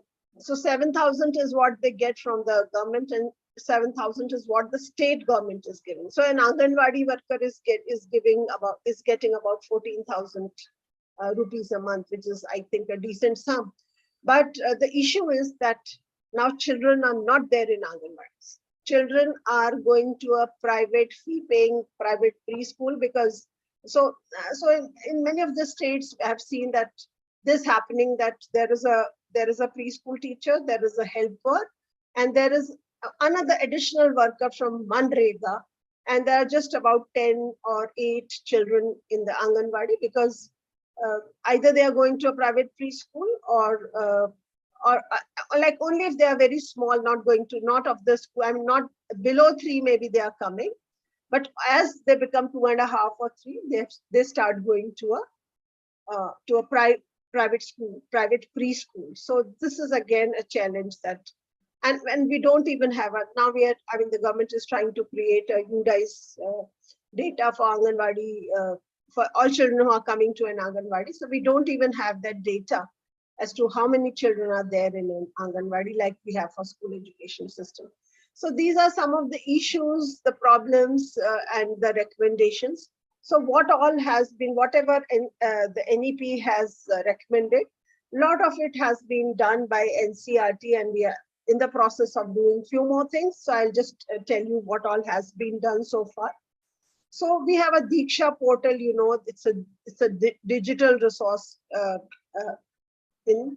So this is it's a platform. And so it is, I think the acronym is digital knowledge, the digital initiative for knowledge sharing in education. So this is the acronym, the Diksha, this thing. So it is a portal in which lot of content. So NCRT has one bit of it, and every state also has their content, digital content there. So a lot of digital content is available in the Diksha. And like under the literacy, read along, digital read along material is there, reading comprehension, grammar question bank, children's literature, folklore, folk tales are there. Then explanation video type, short videos, real videos, assessment banks, infographics. We're trying to demystify the learning outcome. Like, how is one learning outcome different from the other? Because there is a small, there is a continuum. So you see that a small, little nuance is there, that how the LO of preschool 1 has changed from LO of preschool 2. So a slight progression you see. So we tried explaining through the infographics so we try and demystify these learning outcomes through bite-sized videos and through infographics, small videos on different concepts. And then Diksha also has teacher resources, like training modules are there, supportive material for training session, hands-out videos, reading resources are there, teaching learning material is there, instructions, strategies, teacher handbook, activity book. So a lot of digital content is available through as audio, video, training module, and a lot of things are available in Diksha. So, and we keep updating and adding more and more content to it. So this is a resource which is easily available to be used by anybody, any teacher. Then, as a part of the Nippon Bharath mission, we have developed an online training on foundational literacy and numeracy, which is called as Nishtha 3.0. We are all the training programs that we are launching in a digital mode, we are calling them Nishtha. So we had Nishtha for elementary education, that was Nishtha 1. Then for Nishtha so Nishtha again is an acronym of National Initiative for School Heads and Teachers Holistic Advancement. This is the acronym. And then we had Nishtha 2 for secondary. Now this is Nishtha 3 for foundational literacy and numeracy, and Nishtha 4 for early childhood care and education. So this Nishtha on foundational literacy and numeracy had 12 modules. So these were introduction to FLN mission, shifting towards competency-based education, because that is what NEP is saying, that now you need to shift from content-based to competency-based education. So how are we shifting towards competency-based education? Then understanding learner, how children learn, then transacting 3-month play-based school preparation module for grade 1, foundational language and literacy, foundational numeracy, learning assessment, involvement of parent and community, integration of ICT, multilingual education, toy-based pedagogy, and module on school leadership. So these were the 12 modules that we launched under Nishtha FLN 3.0. And very recently, only on 7th of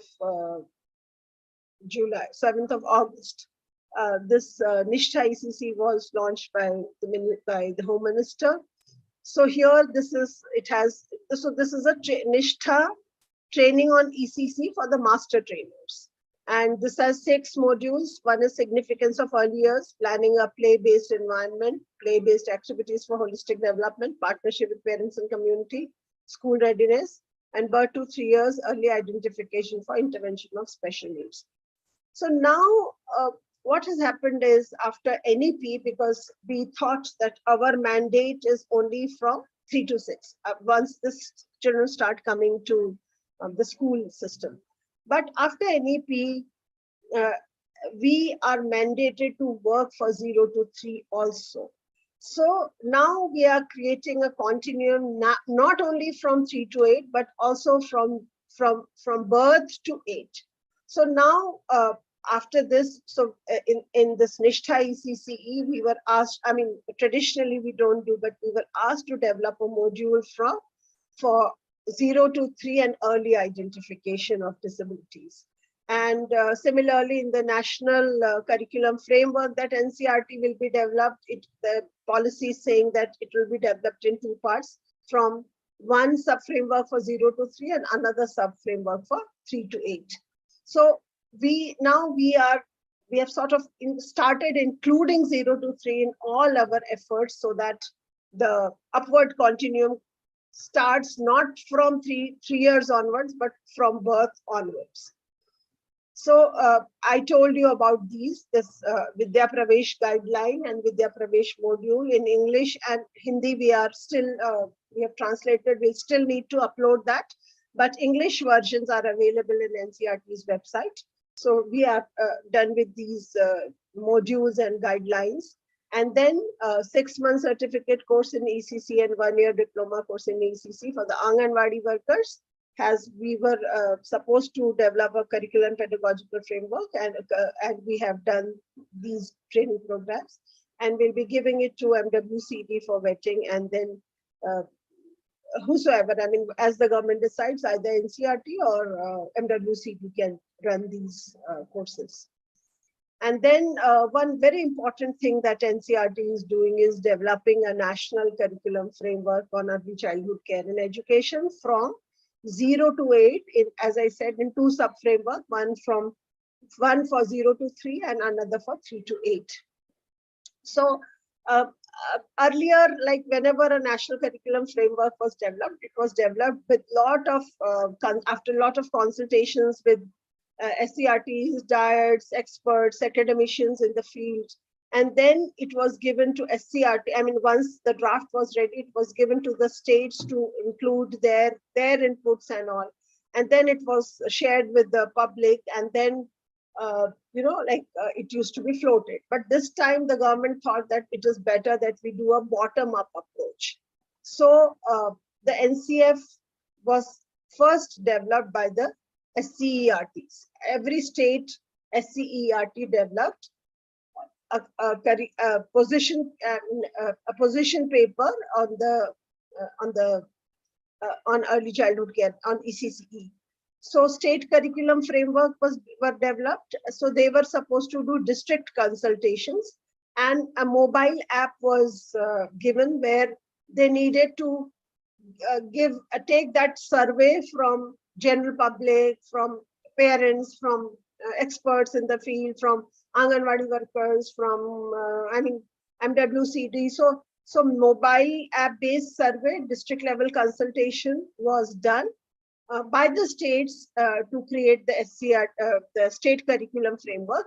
And this district consultation as well as mobile app survey was also done by NCERT in every state. So two things, states did their bit, and NCERT also did in every state in district. So, and then the states came out with their SCFs, as we call, state curriculum framework, and a national position paper on ECC was also developed.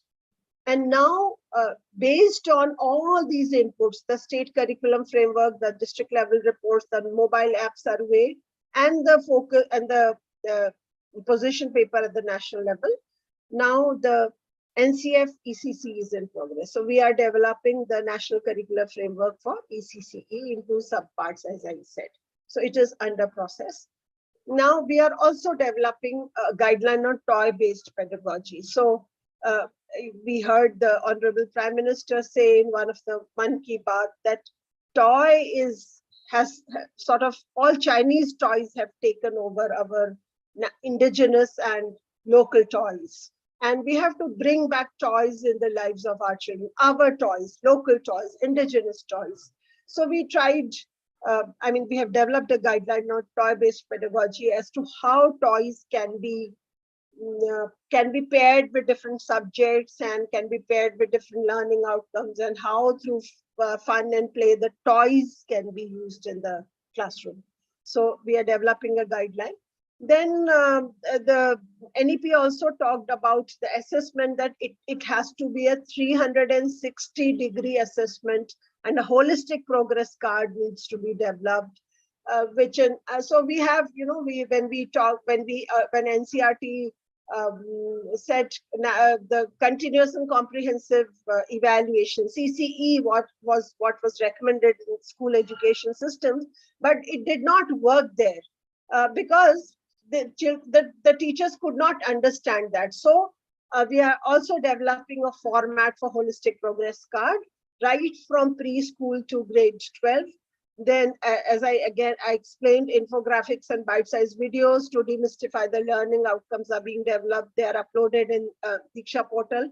Then parent manual for foundational literacy and numeracy as to how parents can help children learn foundational literacy and numeracy. And exemplar worksheets for different subject areas are again uploaded in Diksha. So we are doing this, and we have done some of it, and we are still doing some of it. So now we come to way forward as to what needs to be done. So one is that WCT in every state has developed their own curriculum framework. I mean, they have their curriculum, they have activity books, they have teacher handbooks, etc. So I think what states need to do is they need to align their curriculum with the learning outcomes of the Nippon Bharath, which have been assigned. So need not reinvent the wheel, but only if that bit can be done, I think the curriculum developed by the states can be used. Then Bal Vatika, which is a school preparatory program, the third year, it needs to be a robust program for including, for aiming at holistic development with a more focus on foundational literacy and numeracy. So because Vidya Pravesh has to go once the Nippon Bharath goes, it's just a mission. But in order that children come to grade 1 as school ready, we need to have a robust Bal Vatika program by involving parents, by having more workshop for the teachers and involving the so what we say, schools ready, ready schools, ready parents, ready children. We have to start doing that right from preschool, especially so in Bal Vatika. Then Vidya Pravesh, as I told you, has been developed by NCERT. The states need to contextualize it, and bilingual, multilingual textbook for children. So the policy is saying that the instructions have to be in the mother tongue. But looking at the diversity of our country, we don't really have a monolingual classrooms. We don't have. So whatever bilingual, multilingual textbooks or reading material is required, that needs to be given to the children. Then classrooms, and especially class 1 and 2, they need to be redesigned. Learning centers in order to, provide opportunity for exploration, for autonomy, giving autonomy to children. You have to create learning centers. Then a lot of material for learning centers.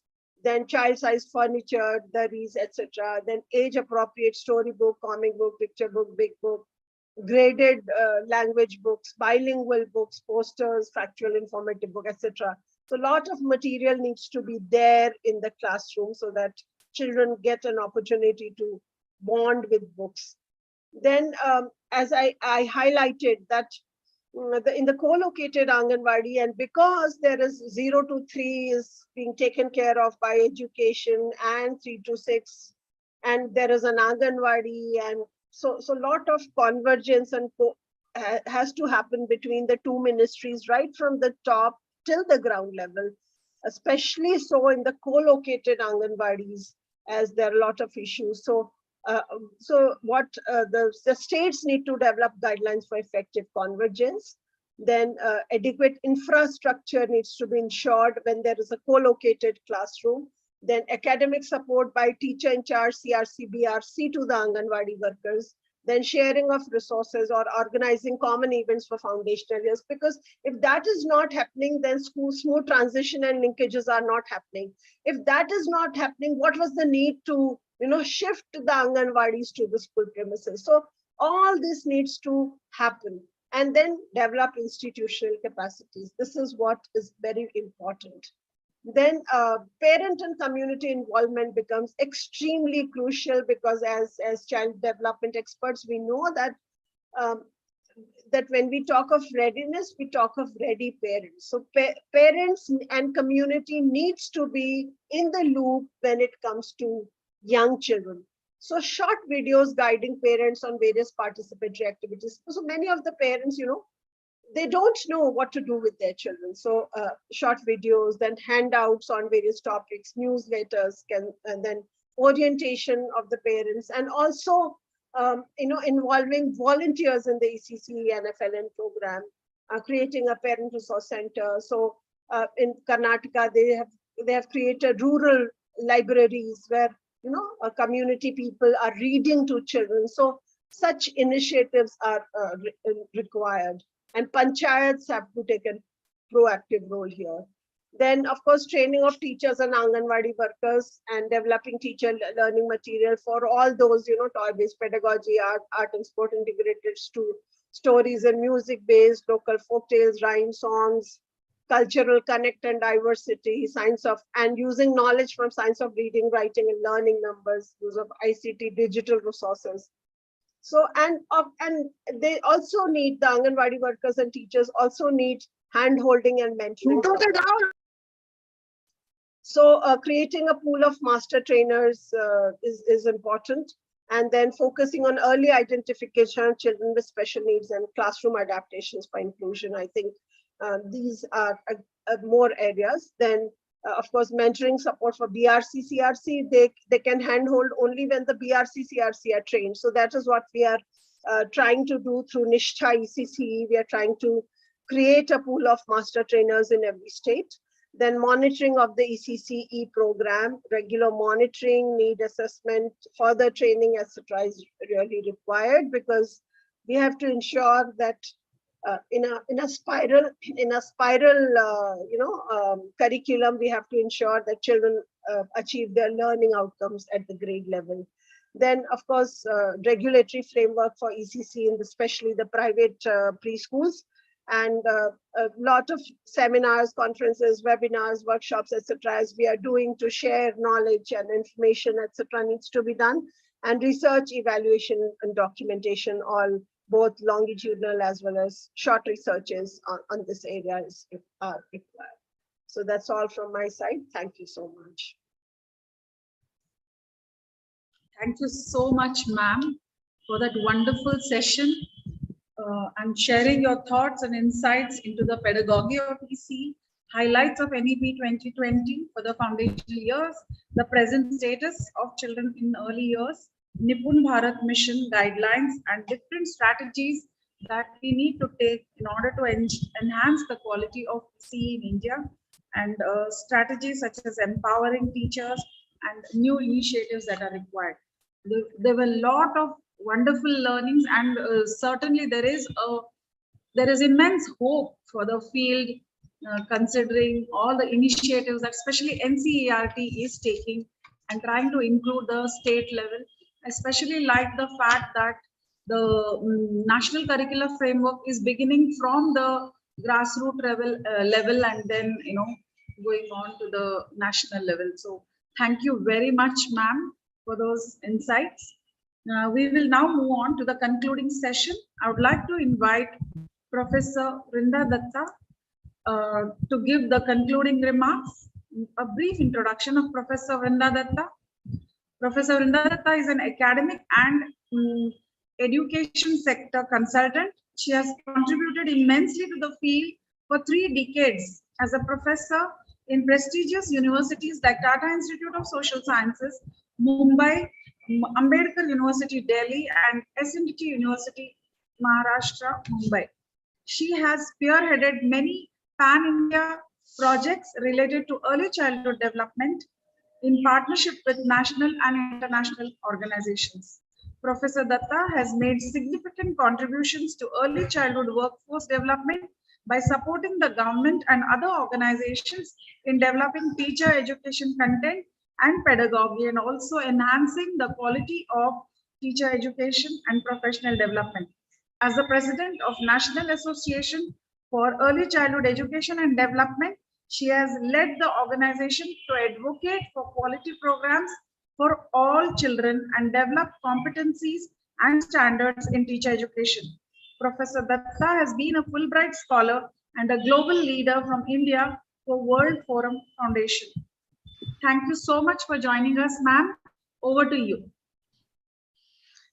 Thank you. Good afternoon, everybody. First of all, thank you to P.N. Doshi College of Women's College for collaborating with AECD. I think as president of AECD, I feel so proud and happy to be associated with this program and your college.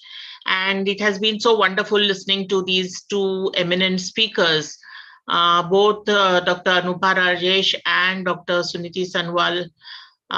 Very enriching presentations, and I have a great regard for their professional contributions, and I've interacted with them on many forums, and I'm so glad we got this opportunity to get them together and give us this contribution, which was really wonderful. So this thing did give us a chance to peep into our history and see what has been our journey as a field of development of early childhood care and education. It also has helped us because we're listening to NEP. There is a lot of excitement, there is motivation, and there is something to look forward to as new goals for ECC. So I think this is this combination of appreciating the history and also knowing where we are currently and where we are going in the future is something which I think is this webinar has been very successfully brought both these aspects together. As I said, both these speakers have really put perspective. I don't think there's much to add, but definitely through my own experiences, I will just highlight something might be a little repetitive, but some things which I feel I cherish and I appreciate and I feel proud of, and also I feel concerned about are some of the things which I'm going to talk about. I remember Anubha saying how childhood is welcomed and all the, various traditions and practices that we have for children and so on. And in the same context, I want to mention also that we have our realities of class, caste, gender. These are the factors which are dominating in a patriarchal society, and therefore they are influencing the way we look at children, the way we look at girl child, the way we look at mothers or working women, and so on. So whether it is pre-independence or whether it is post-independence, I think these problems have remained with us, that we are in the beginning as an underdeveloped country, we move to independence with the problems of poverty, low educational levels, infant mortality, and so on. So these problems became the challenges of independent India in terms of how do we address this to make the child have a better life. Also looking at the history, as Anubha said about Gandhi and Tagore, and I think the right timing of Montessori's visit and the interaction that Montessori had with both Gandhi and Tagore was very crucial in creating the Montessori movement in India. Because when she met Gandhi, I think his whole emphasis on the pre-basic education and the activity-based education, he referred to Montessori that the curriculum that she has developed should be contextualized for India so that we can have this activity-based program in India. Similarly, when Montessori and Tagore met, and with Tagore's own perspective of nature and importance of children's freedom and so on, he talked with Montessori about how music and arts should become a part of children's educational processes. And both these thoughts became very important in evolving a Montessori system in the Indian context. This gave birth to also our pioneers, Tarabhai Modak and Juju Barikar. But before Montessori visit also, they were extremely oriented towards freedom of proper education and all, and they had read a lot about Montessori.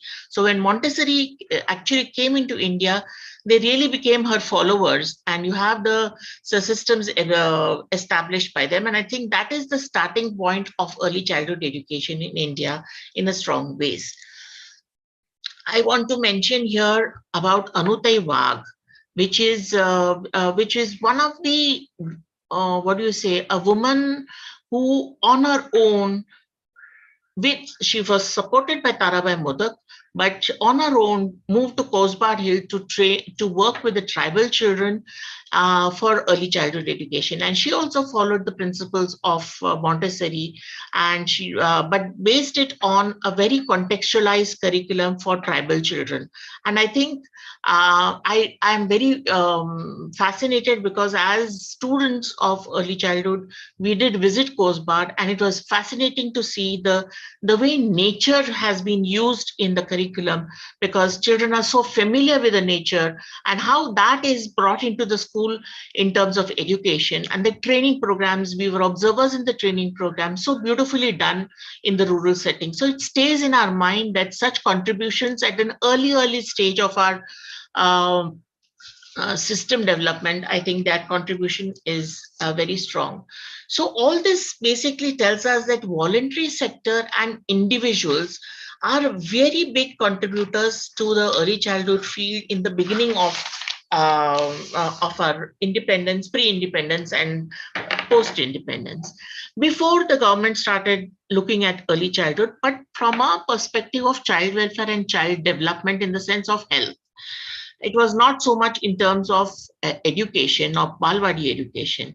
And I think Balwadi education was only initiated after government started looking at Central Social Welfare Board. If you know of that, they started granting aid schemes for voluntary sector, so that they can get some money and start Balwadi programs or nutrition programs for children. And that's how government started initiating the early childhood programs.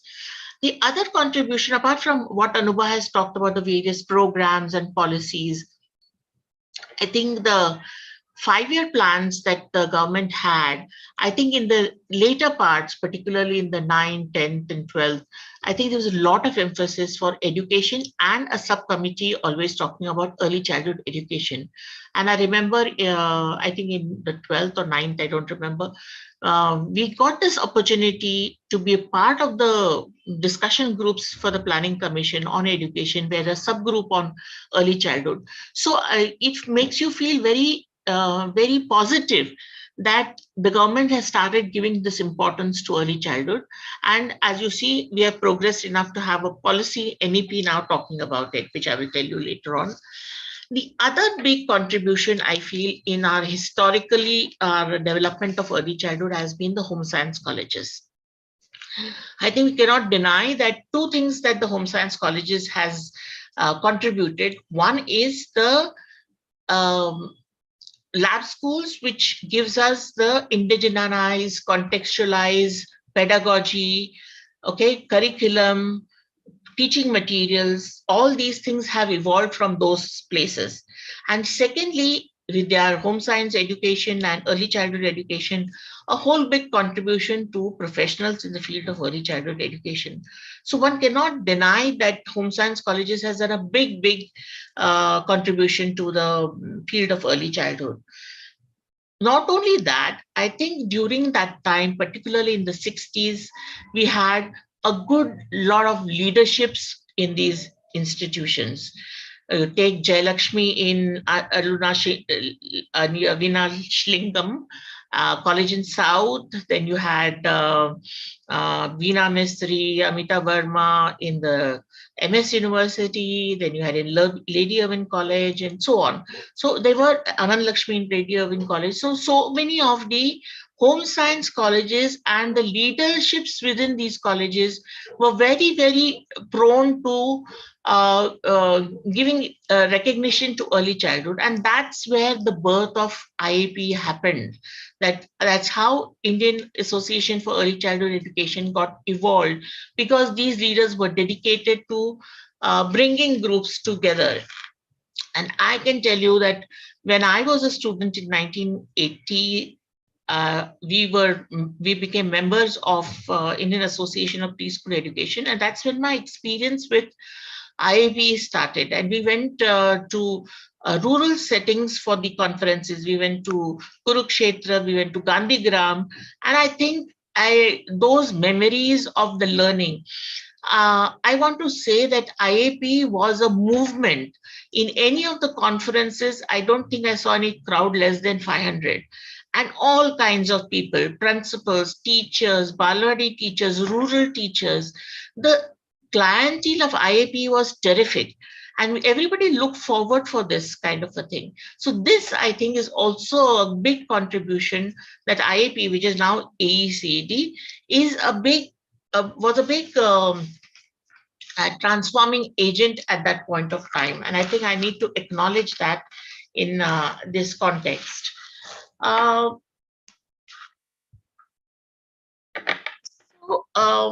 the government has put policies, programs, and everything in place, but the challenges of this country are tremendous, and therefore our problems continue to exist for the early childhood. As Suniti has pointed out, there are so many challenges still existing. And so also Anubha mentioned at the end, what are the things that still, kind of we need to address. So all this put together, the NEP is a big, big boost for the field of early childhood education today. And I really want to,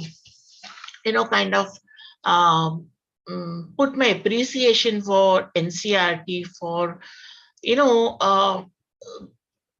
trying to translate everything of the policy into actionable goals.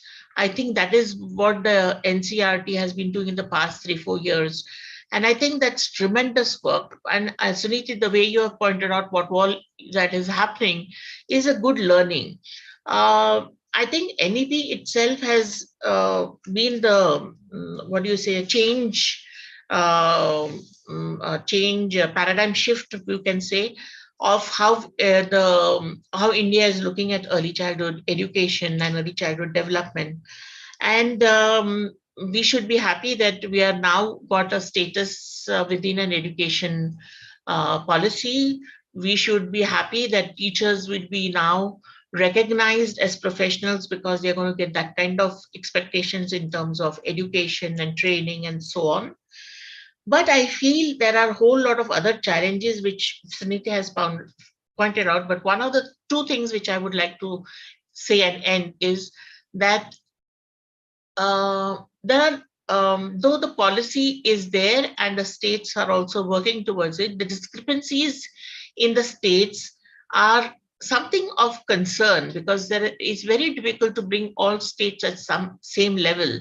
So this differences that are there in the states is going to be a problematic issue for quality early childhood education for all children.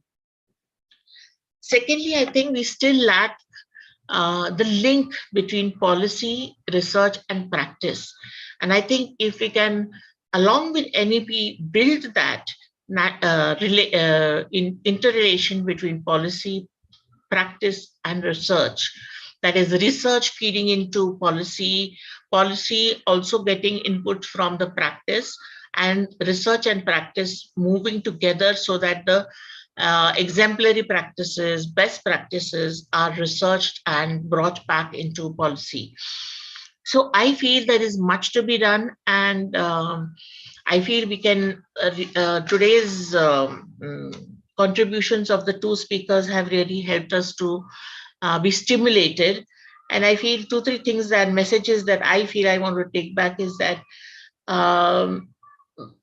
I feel we cannot just be professionals in the field of early childhood care and education, but we need to be advocates and change agents. We have to be constantly looking at the change we want to bring about in the field and work towards it. So unless we do the advocacy, nobody is going to bring about that change.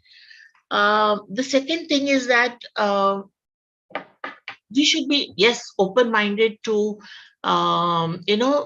absorb new pedagogies, philosophies, but the child-centered aspect should not be forgotten, that we have evolved now, that, everything has to be child appropriate is something which we have now accepted.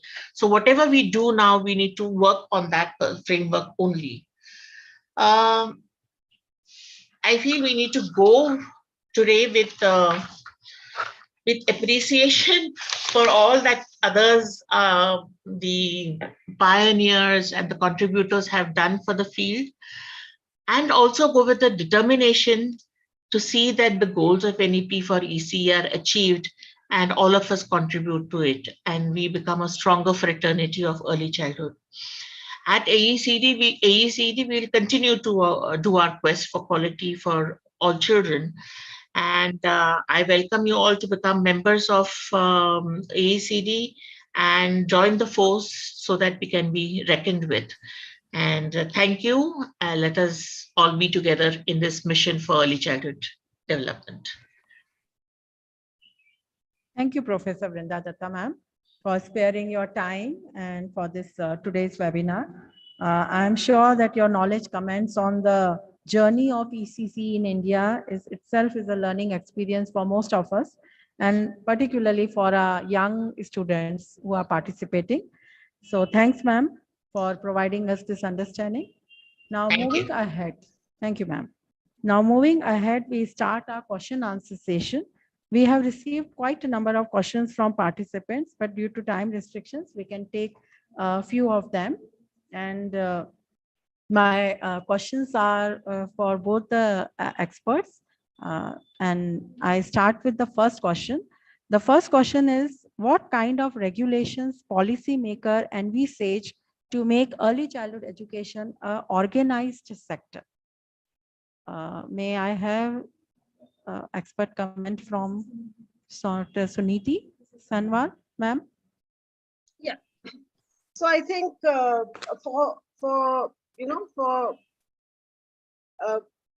everything, like in education learning, you have. You're muted, Professor Suniti, ma'am. No, I'm not. Oh, okay, ma'am. No. Is it okay? Yes, you're audible, ma'am. Yeah. So I think, if you want to open a school anywhere, you have to have certain conditions are there. You need to have some kind of infrastructure. You need to have some kind of the qualification of the teacher, of the minimum number of people who will be there, minimum infrastructure, etc., etc.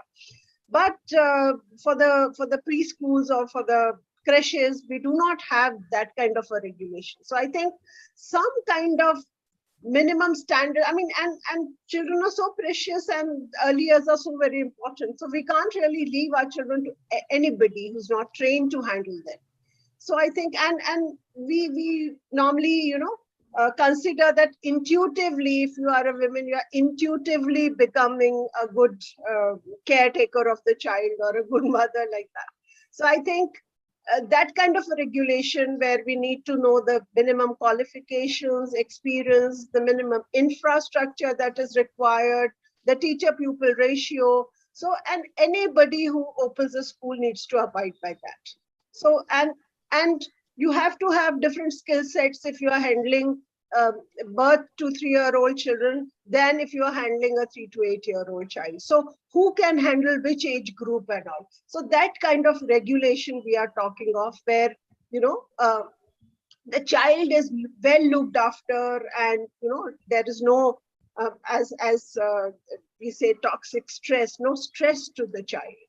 So that kind of regulation we are talking of, and the states need to develop, because every state will have a different requirement, different kind of facility. So the states need to develop this regulatory framework, and I think Himachal Pradesh has already done, and they have developed a regulatory framework for preschools and early childhood education.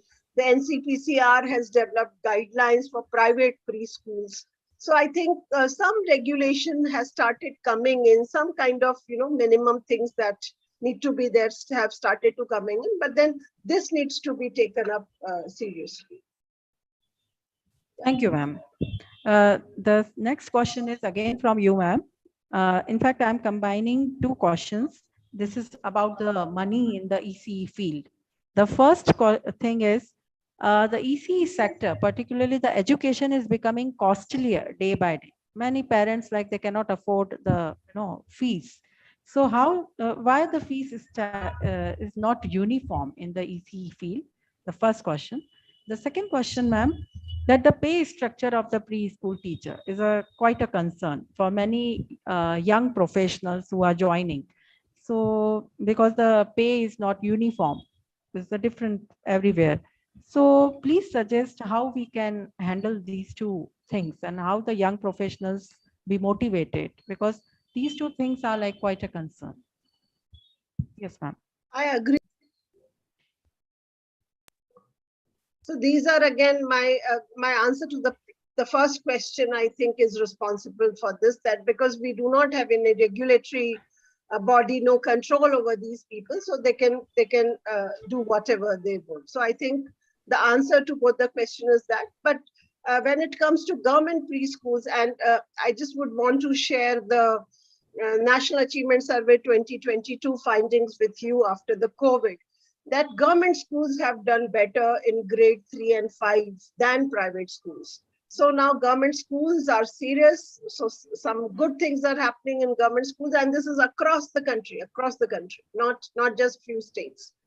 So, and girls have done better than boys. So I think some positive changes are there, and therefore the government schools are free. Government schools are free, plus they get midday meal, plus they get a lot of things, but only this issue is only related to the private preschool. And the answer is because we do not have a regulatory framework. So can't really do anything unless that is done. Yes, ma'am.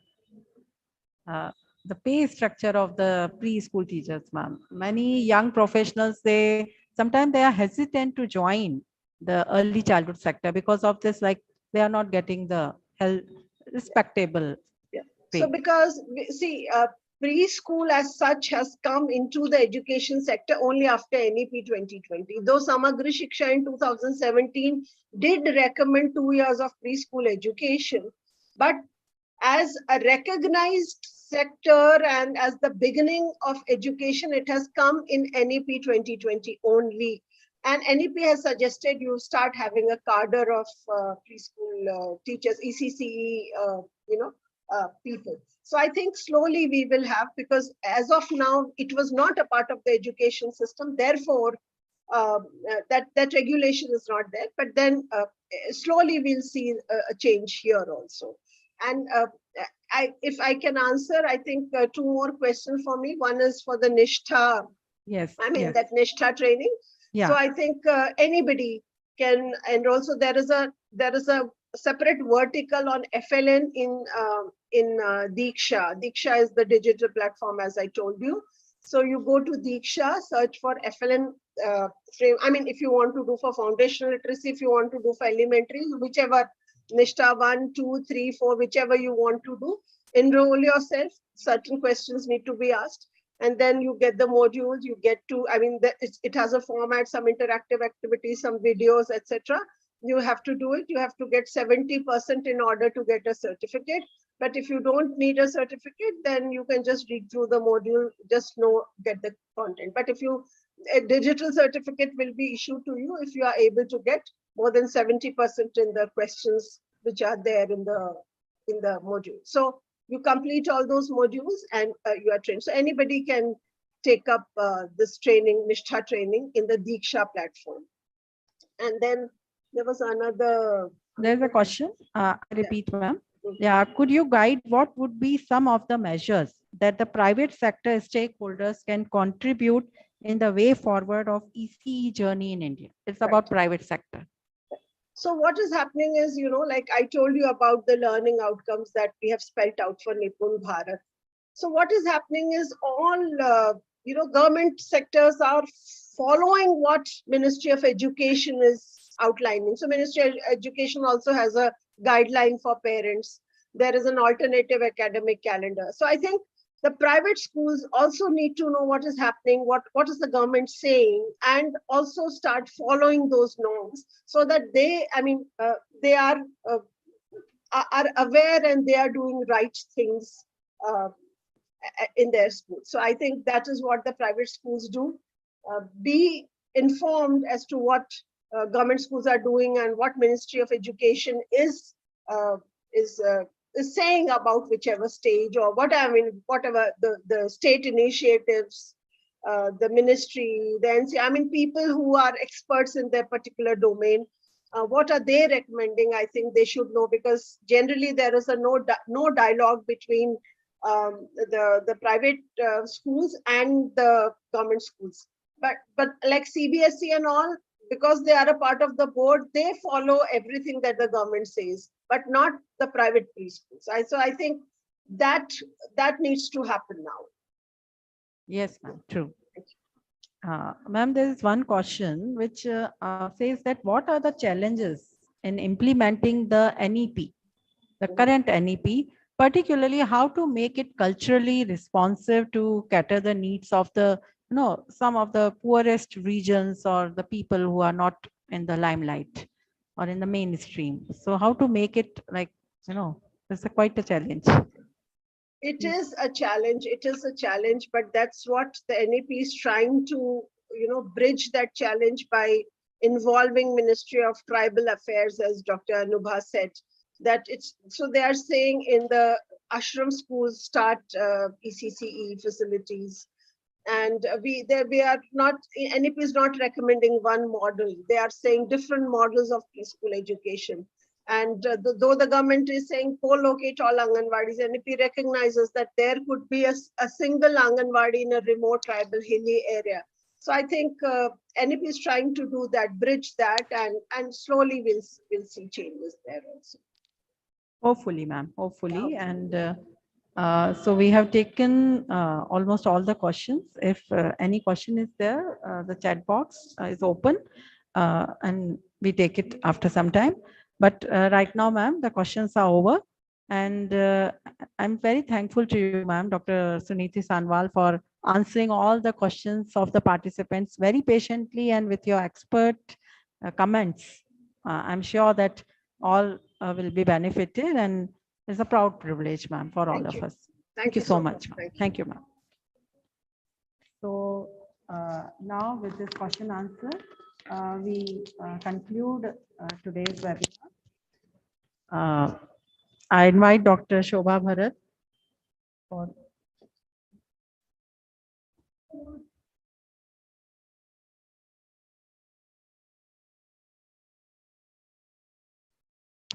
So good afternoon all.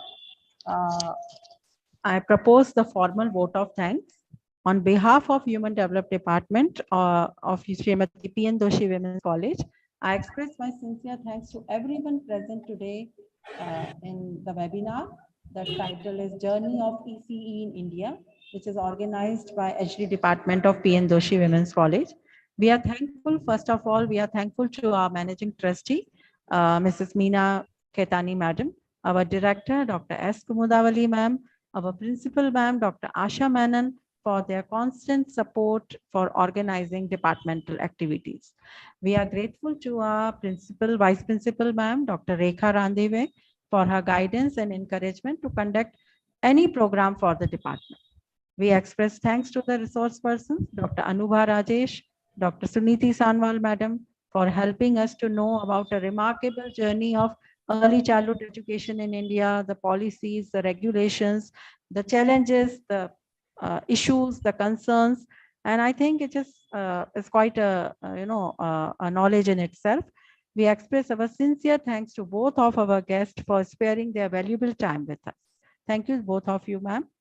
We are thankful to ACED for being our co-partner in today's webinar. We are glad to be associated with the esteemed professional body like AECED for conducting today's program with us. We are looking forward to have your cooperation in our future event as well. Thanks to Purnima Madam, Garishma, and Dr. Vrinda Datta for their presence and help. Now, we cannot forget the concluding session by Dr. Vrinda Datta Ma'am, We express our heartfelt thanks to Dr. Vrinda Datta for her concluding remarks. It is always a pleasant feeling to have you in any event with us, ma'am. And with your expertise and knowledge, we always learn something. Thank you, madam, for giving us your valuable time. We are thankful to all the participants who have joined from various colleges, teachers, faculties, professionals, and working in the early childhood sectors, policy makers, and our student participants for joining us in today's webinar. Last but not least, we express sincere thanks to our non-teaching staff, Hashmat Khan, for her technical help in conducting this webinar. Thanks to all once again. Now, just a small announcement to the participants that the feedback form, the link will be shared soon in the WhatsApp group. Please fill the feedback, and certificates for the today's participation will be sent within 5 to 6 working days. Thanks to all of you. Over to you, Dr. Shobha Bharath. A small request, if everybody, if it is convenient, if you put your videos on, we will just take a screenshot, please. Thank you very much, Professor Sanmal and Anubhav Rajesh ma'am. It was wonderful having you with us, and it has really been inspiring and educational. We have many students from across different home science colleges, Department of Human Development, all across from many states of India, and who are also attending this session on YouTube. And we also have teachers and heads of pre-primary sections.